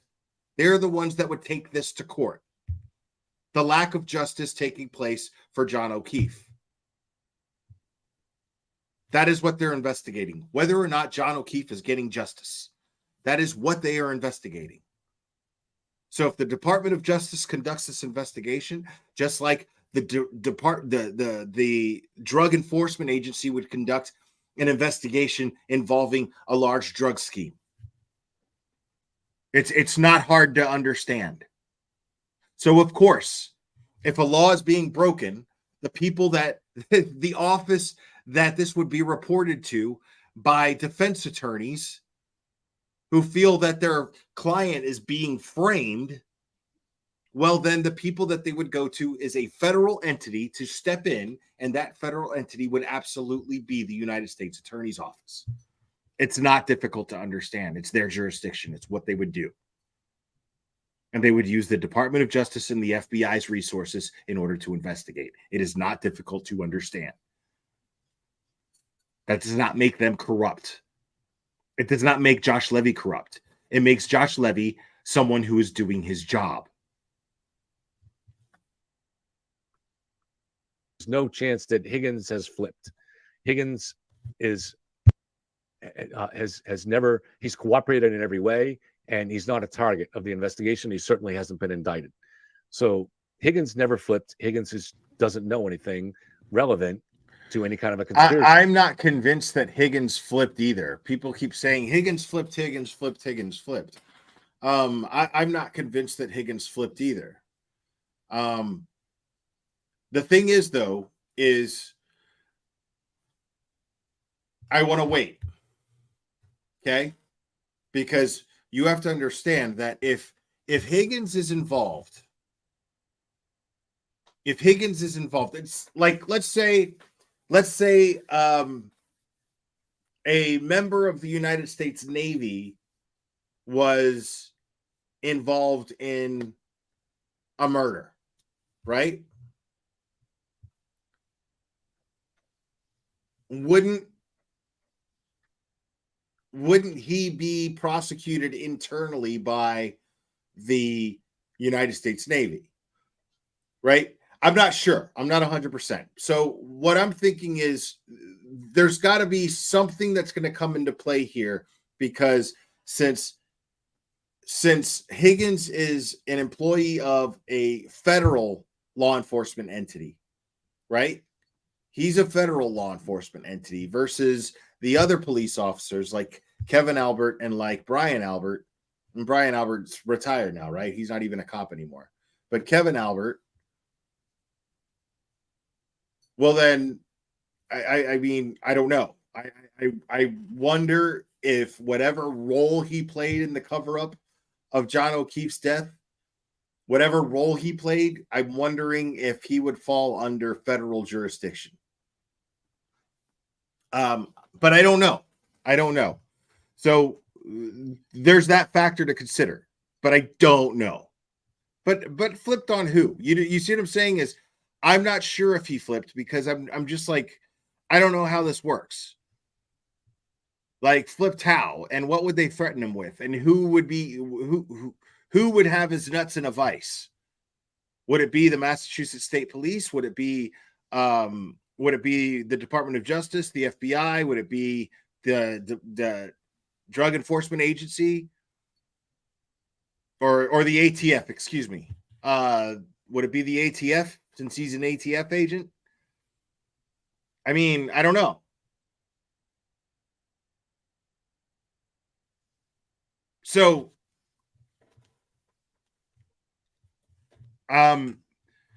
I'm not going to jump on this whole Higgins flipped bandwagon because I don't have anything to indicate that he flipped. I really don't. Like I didn't hear anything in that hearing that made me think that Higgins flipped. You know what I mean? I could see why he would, why he might, but I didn't hear any indication that he actually did. Nothing that made me go, "Ooh, Higgins flipped." Conspiracy, so he's just never had any reason to not cooperate. And that's done. So that's just one of the false things that people have been reporting for 7 or 8 months, and it's time to just let that go. But if the feds have, I'm going back to this. So 3, Josh Levy has a tremendous incentive now to make sure that he has an incentive to find a conspiracy here, to find a cover-up. Well, yeah. And the incentive, and the reason is because it looks really bad on him. No, it doesn't, you idiot. He doesn't. Of course he has an incentive. His incentive is that he is conducting an investigation. There's an open investigation. Of course he has incentive. But he doesn't necessarily have incentive to find a conspiracy. He has incentive to find out. He has incentive to find discrepancies within the process in getting John O'Keefe justice. That's it. That's it. Josh Levy is not out to fucking find out who killed John O'Keefe and covered it up. If they happen upon that type of evidence and that information in their investigation to prove that these people conducted a nefarious investigation, okay, then that makes sense. But they're not out looking to find out what happened to John O'Keefe and who covered it up. They're out making sure that Proctor and anybody working alongside or under Proctor did their jobs in the best of their abilities in order to get John O'Keefe justice. That is all they are doing. Josh Levy does not have an incentive to uncover a conspiracy here. That's Yannetti and Jackson's problem. That's Yannetti and Jackson's problem. Like, now they can use the findings of the federal investigation as evidence to further investigate. Sure. But they're not going to sit there and it's just crazy to me that you're saying that Josh Levy has some sort of incentive to find a conspiracy. That's not his job. He doesn't give a fuck about a conspiracy. He gives a fuck about a conspiracy if it just so happens to that there was one in the efforts to find that Proctor did not do his job and it was under the orders of people above him coming from the district attorney's office. Yeah. But that's it. If he got duped by a defense team, maybe because he knew them or had some personal connection, or we don't know what the reason is, right? But even just if they duped him, like they walked into his office and for some reason they're able to convince him of something. If it turns out whatever they convinced him of is not true. Bro, we're way past Josh Levy being duped, dude. We're way past that. Josh Levy was not duped.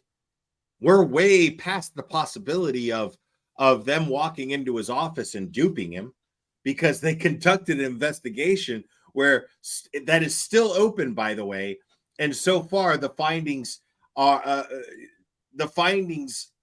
consist of 3,100 pages worth of documents and 1.3 gigabytes of data.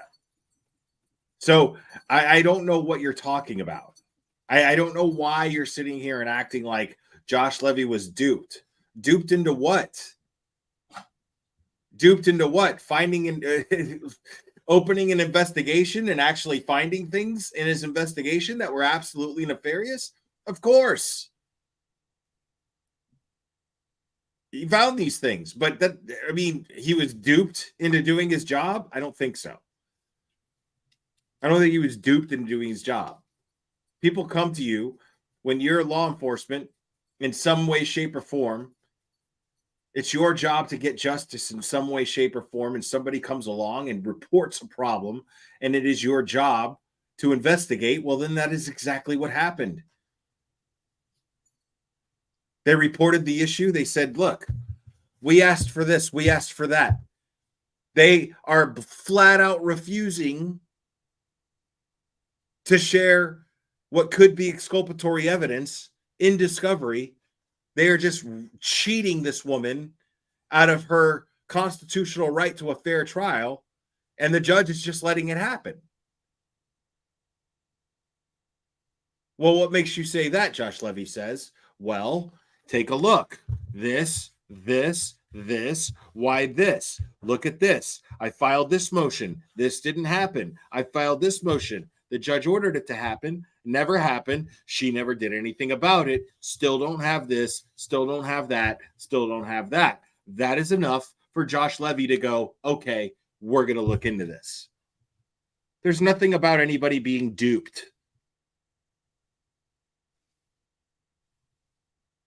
An issue was reported and it was investigated, and now here we are. Then he looks really bad, and he knows this. So whatever ambition he had of being attorney general at the cabinet level, or of being maybe a state attorney general, or being a judge, if they don't find a conspiracy here, that's out the door, and maybe worse. No, it's depending not. on what else went on. If any of those communications between Josh Levy and Karen's defense, no, if it turns out that cheating Karen Reed out of a fair trial, if it turns out that is punishable criminally, if there is a criminal action that has taken place in the efforts to cheat Karen Reed out of a fair trial, well, then that is what Josh Levy will prosecute on. Nothing else. Josh Levy will not be handing out indictments for the murder of John O'Keefe. This I can guarantee you. This will not happen. Not because people are innocent and Karen Reed is guilty, not because of that, but because it is not their jurisdiction. It is not their job to hand out those indictments. It is not their job. It is their job to share their findings that could be used as evidence with the people whose task it is to prosecute cops and lying witnesses in the murder of a Boston police officer. That would most likely be the Massachusetts State Police. It won't be Proctor, but it'll be somebody in the Massachusetts State Police.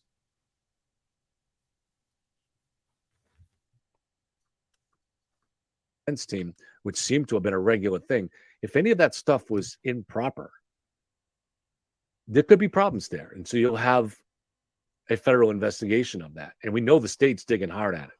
So he has every reason. He has as much reason as Turtle Boy to find that there's a cover-up. So he's leaving no stone unturned. That means he has absolutely got every communication that might potentially, because there was no limit. Like they're the feds. They can just ask for communications. They could be asking for mine right now and saying, well, maybe the state's been leaking discovery material to this little YouTube podcaster, right? They're not, but they could be looking that up, right? They can get whatever they want. What are you doing, buddy? So the fact that they can get whatever they want and they did not discover a cover-up is pretty compelling, I think. You don't know that they there's a lot of discovered interesting stuff here. cover-up or So let's not. go through. You don't know what they've discovered. What are you talking about? That stuff doesn't come out in motion hearings, dude. The only stuff that comes out in motion hearings are things that actually pertain to the motions being discussed. That's it. Like, let's see.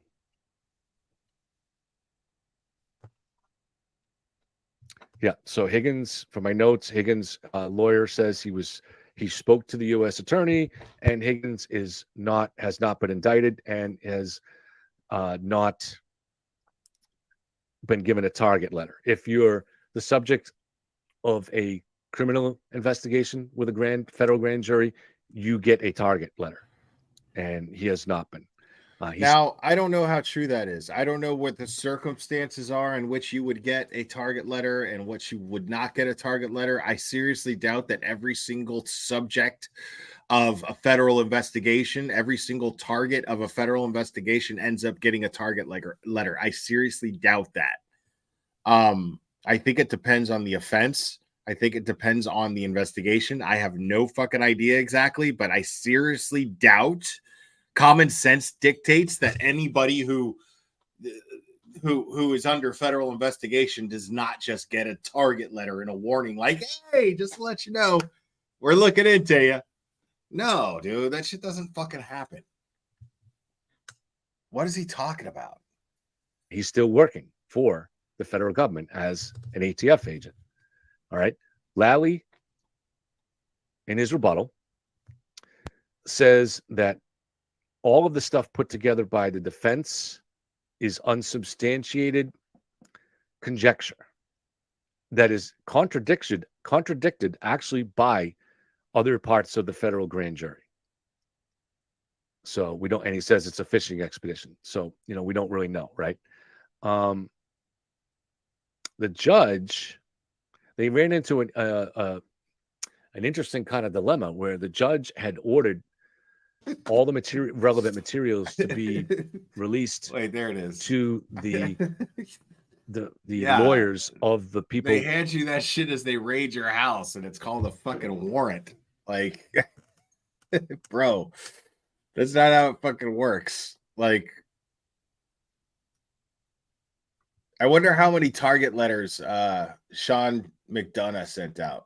Whose phones are being requested by the defense. Before every raid. Whose phone records are being requested. And Lally had not complied, but not out of any wrongdoing, but out of, he thought the protective order regarding the federal material prevented him from doing that. So Judge Canone was not at all, I don't think she was mad at Lally, but she was very frustrated that stuff had not been turned over. But it didn't end up being a barrier because the lawyers for the Brian oh Higgins, my God, Kevin Albert and Brian Albert did not they didn't stand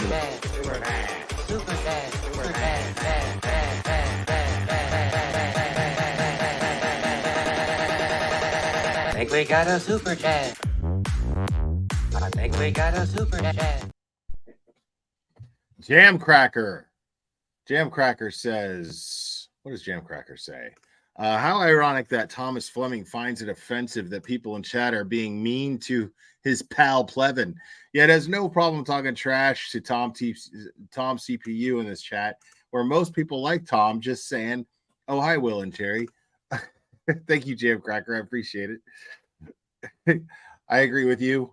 I mean, yeah, that's just how these people are. in the way. That was important. They made their arguments and they said, we're going to look at the materials after. And if we have something else we want to file, we'll file it in a motion. But for now, we'll just say we're not even, we're going to oppose the idea of the phones being released, but we're not really going to, we're not going to in any way try to fight in order to do that. So they're really not opposing it.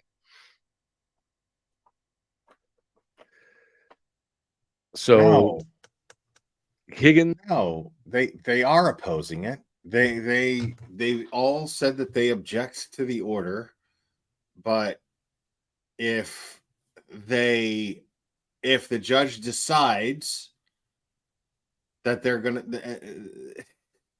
what I heard was that they're objecting to the motion. They're objecting to the motion. Higgins' lawyer, the Alberts lawyers, they're objecting to the motion. Okay. But if the judge grants the motion, that they will comply. Well, yeah, because the judge fucking ordered you to comply, dude. Like, that is the word salad that we're hearing, that the kind of shit that we hear from lawyers, the stuff that he accuses Jackson and Yannetti of. But that's all they were doing. They were going, no.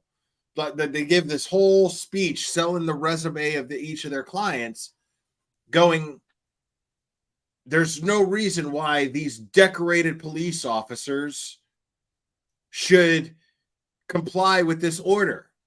There's absolutely no reason. But yet, I mean, so, but they're like, yeah, we object to the order. After they all agreed on this butt dial story, and they object to the order, but they say, well, if you order the order, then we're going to comply. Of course you're going to comply. You're ordered to. You have to. It's done. I mean, I guess it means that they won't appeal and they won't fight, but what that's supposed to do is basically make Judge Bev go, okay, well, they have nothing to hide, so I'm gonna provide them. I'm gonna maintain their privacy. But we'll see. I mean, we'll see. And I don't think that I honestly don't think that that Jackson and Yannetti exactly expect Auntie Bev to rule in their favor on that motion. I don't think they expect it. But I mean, they have to do that. It's their job. I think we got a super cat. Super cat. I think we got a super cat. Super cat. Super cat. Super cat.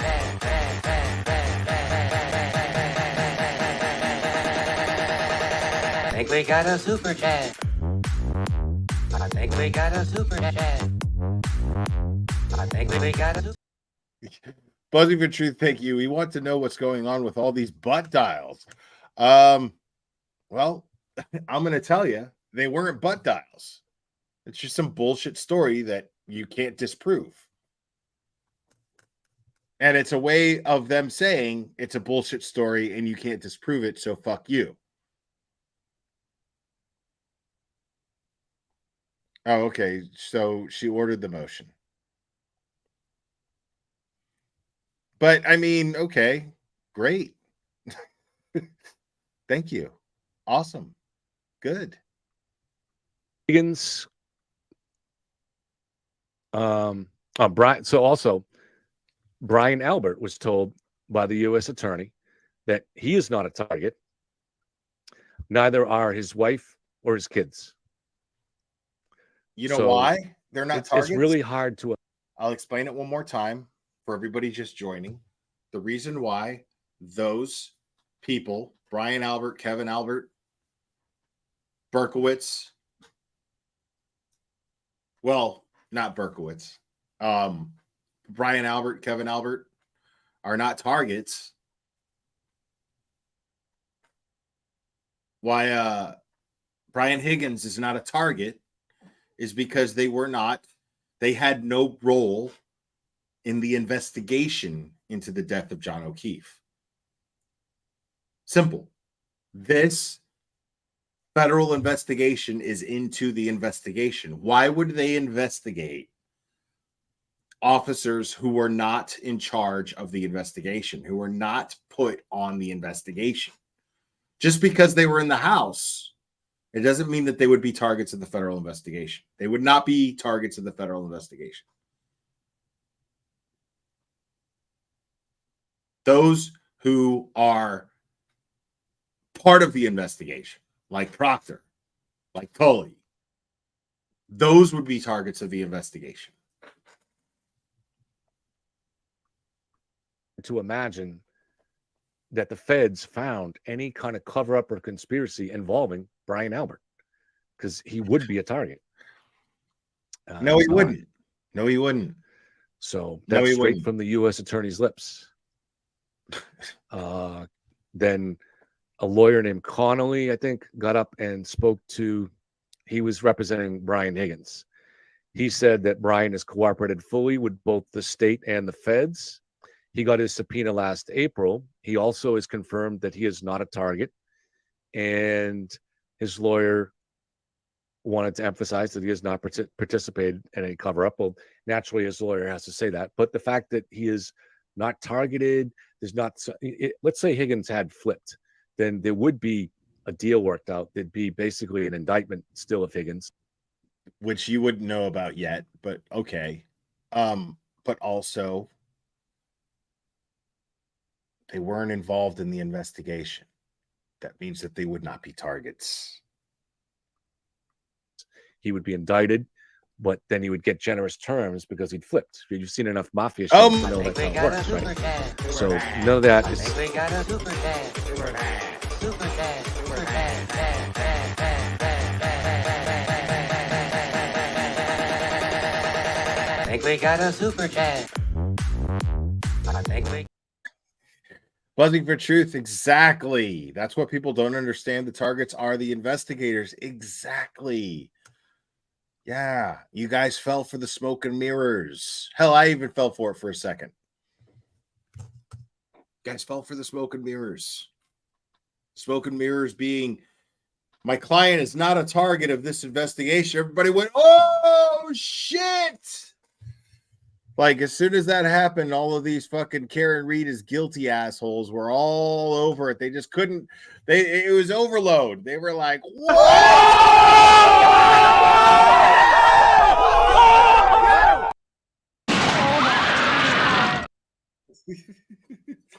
yeah, they just couldn't. It was overload. Whoa, bombshell.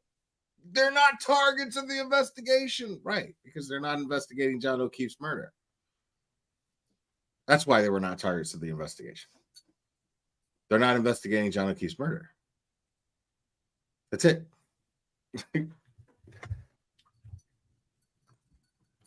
Is none of that's on the table.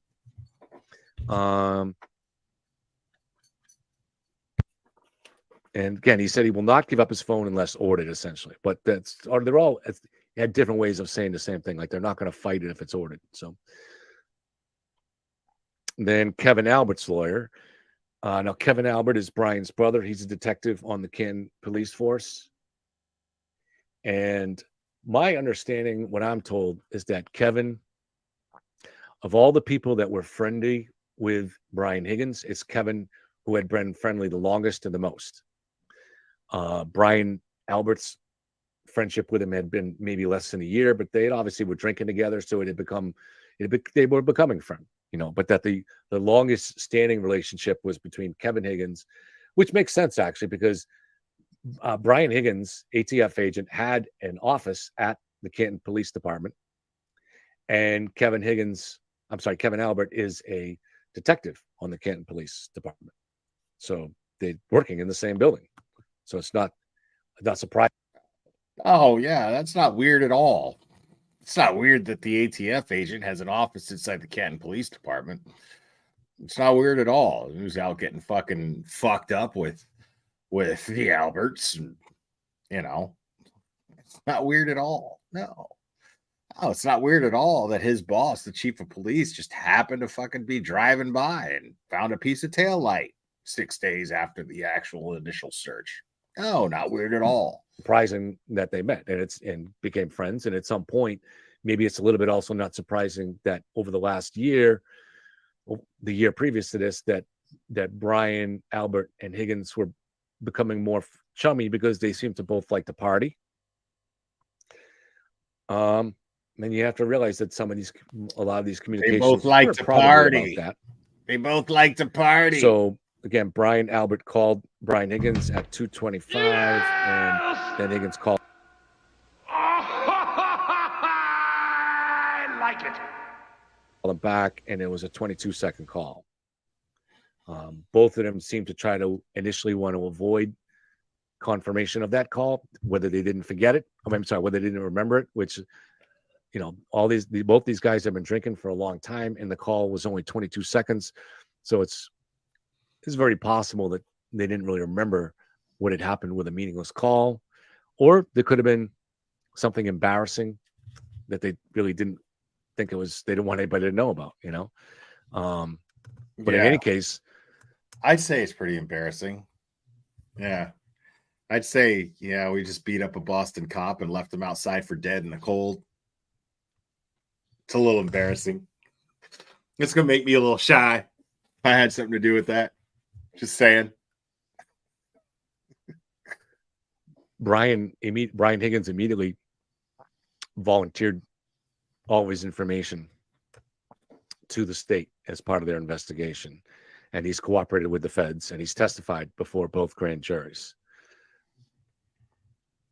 Unetti complained that the state did not ask Brian Higgins about that call, but the state didn't know about it.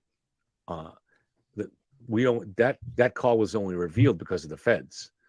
Now, I don't think that call is probably relevant to anything, but you never know, right? But there's no reason the state would have investigated something that they didn't know existed. There's no reason the state would investigate something they didn't know existed. Well, they became aware of it because they became aware of the findings of the federal investigation. And they were able to look over those findings and find those phone calls taking place at suspicious hours of the very day that John O'Keefe's body was found.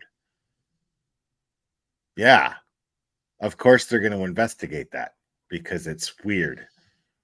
Because it's just so, I mean, nothing to see here that they had these suspicious butt dial calls just before Jen McCabe ends up Googling how long to die in the cold. I mean, just minutes before that. Minutes. Because it doesn't totally look like Brian Albert and Brian Higgins were talking to each other with Brian Albert right in front of Jen and going, how long does anybody know how long it's going to take him to die out there? No. Like, it's totally what it looks like. Is Higgins was on one end of the phone going, well, how long do you think he's going to fucking, I mean, he's dead, right? You just leave him out there, make it look like somebody hit him with the car, you know? And then, you know what I mean? Like, I mean, but how can we be sure that he's going to die out there? Well, it's freezing. Okay, well, does anybody know exactly how long it takes to die in the cold? Do you know how long it takes to die in the cold, Jen? Hold on. Let me Google it. I mean, that's totally what it looks like happened. Especially when you say that the only thing that happened was a butt dial. Give me a fucking break.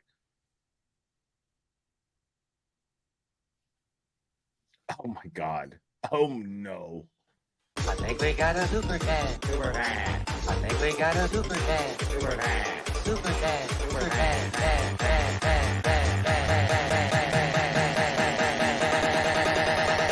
I think we got a super cat. William Lafferty, thank you so much. My girl just tried some sneaky stuff with her fingers during coitus. Maybe this butt dial thing is possible. Wow. Listen, you need to knock that shit off, Mr. William Lafferty. Shut your fucking mouth! No problem, John. Shut the fuck up, you cunt! Shut it!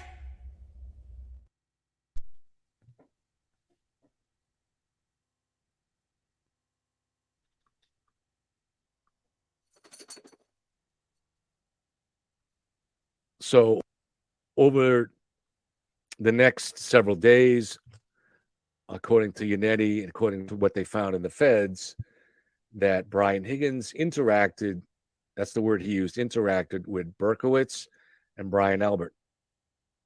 And I think also Kevin Albert. Can't read my own notes on this. This was in the days after John was found. So again, is that really unusual? I mean, if somebody that I had been drinking with earlier in the night was found outside on my lawn, I might tend to talk to my friends about it. And I might tend to talk to the people that were drinking with me that night, which was the case with Brian Higgins anyways, not with Berkowitz though, and not with Kevin. All right, so Josh Levy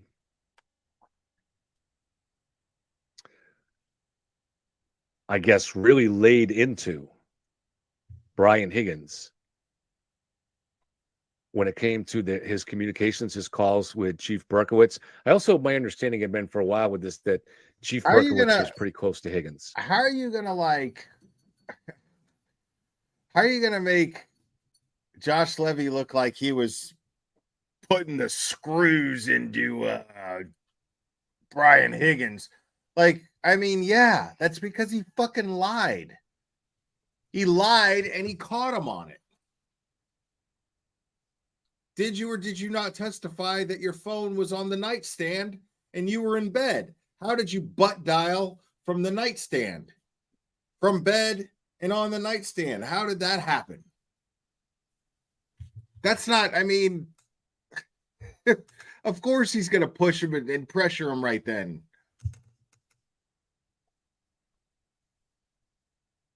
Oh my God.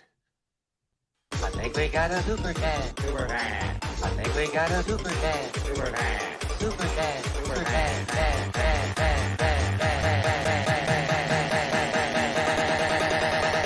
I think we got a super cat.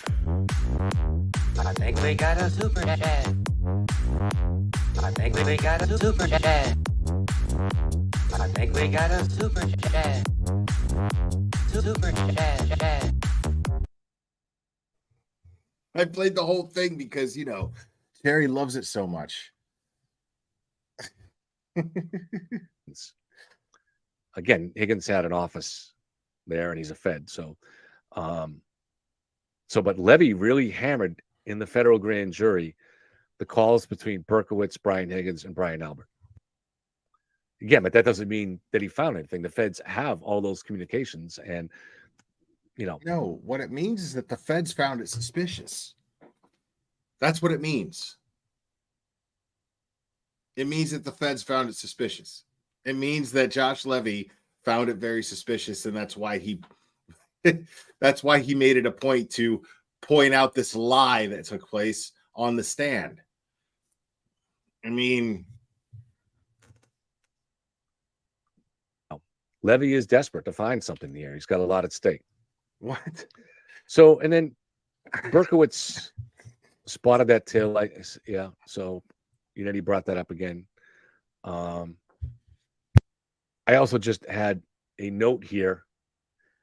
At this particular moment, I was watching Karen in court, and I've been trying to interpret a little bit. I try not to. I know. Oh my God! His head, but when she has looked extremely confident in court over the last several hearings, and I would say certainly one thing that indicates is I don't think she's playing.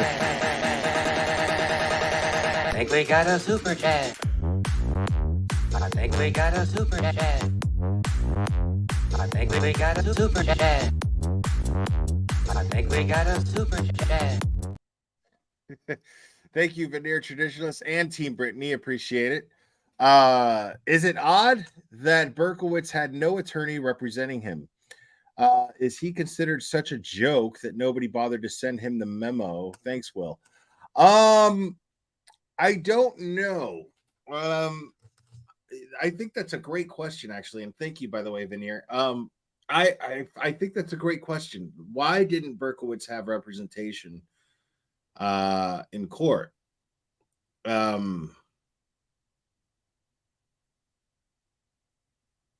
Yeah, okay. Berkowitz attorney called in. That's right. Okay, thank you, Michael Bean. I appreciate that.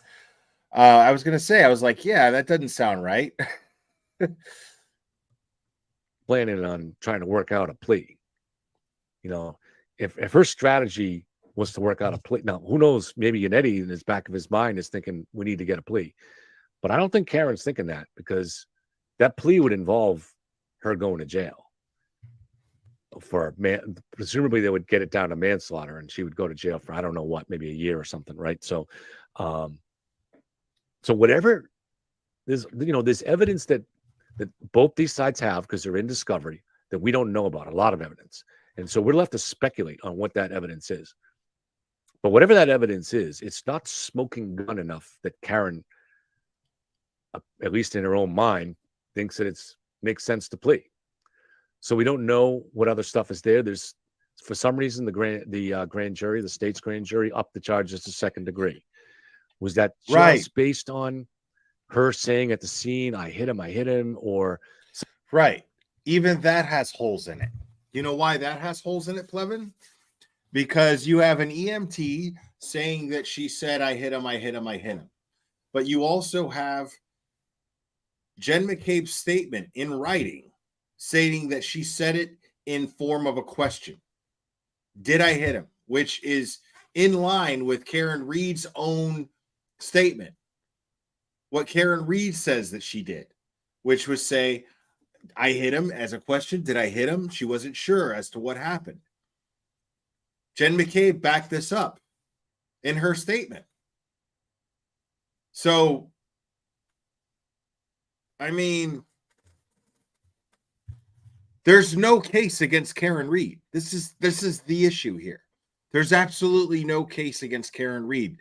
There's no evidence against Karen Reed that isn't extremely easy to poke holes in. If I can already do it before trial, this shouldn't be going to trial.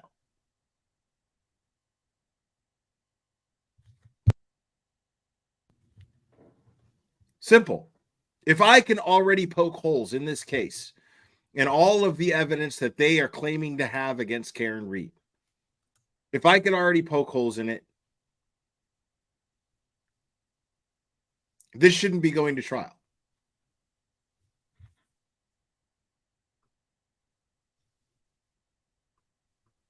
Second degree implies malicious intent.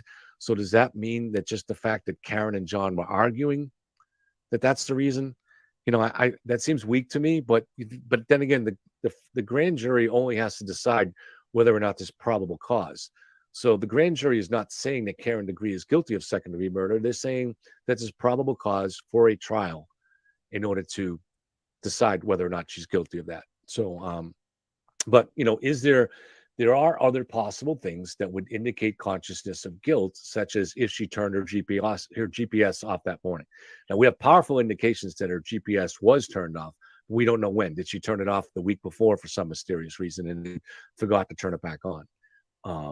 But there are indications they don't say it, but there are pretty strong indications both in defense and prosecution documents that her GPS was off. Maybe the chip was malfunctioning, right? I don't know, but it definitely seems to have been off. Now, if we find that it was turned off sometime between, say, 1 and 5 a.m., that would indicate consciousness of guilt. There's also the Ring videos that are missing. Is it shown that she deleted that? I don't know. If those things were shown, would she look so confident in court, though? Maybe not. So maybe those things aren't really established. Then Lally get up. I find it fascinating because it sure as hell sounds it sounds to me that Plevin is having doubts. It sounds to me like Plevin is backpedaling like a motherfucker right now. Or he's just trying to look like he's being objective. But Tuesday, exactly, Benjamin John. Tuesday should be interesting. Most definitely. I absolutely plan on streaming Tuesday's hearing. So I hope you guys will join me. I hope my issue with my intro gets worked out. I'm sorry I didn't get to give you guys that full Glamour show experience.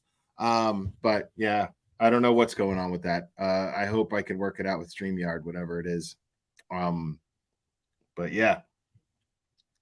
But yeah, I think I've heard enough of Plevin. So I am going to go ahead and wrap this up. I didn't have anything real pressing. I mean, mostly what I wanted to do was just I just wanted to make sure that we have a better understanding as to certain things that happen. Like the Twitter arguments online are just really, really stupid because people are talking like there was no conspiracy and there was no there was nothing that took place inside the house, that because these people are not targets of the federal investigation, that they're somehow exonerated. No,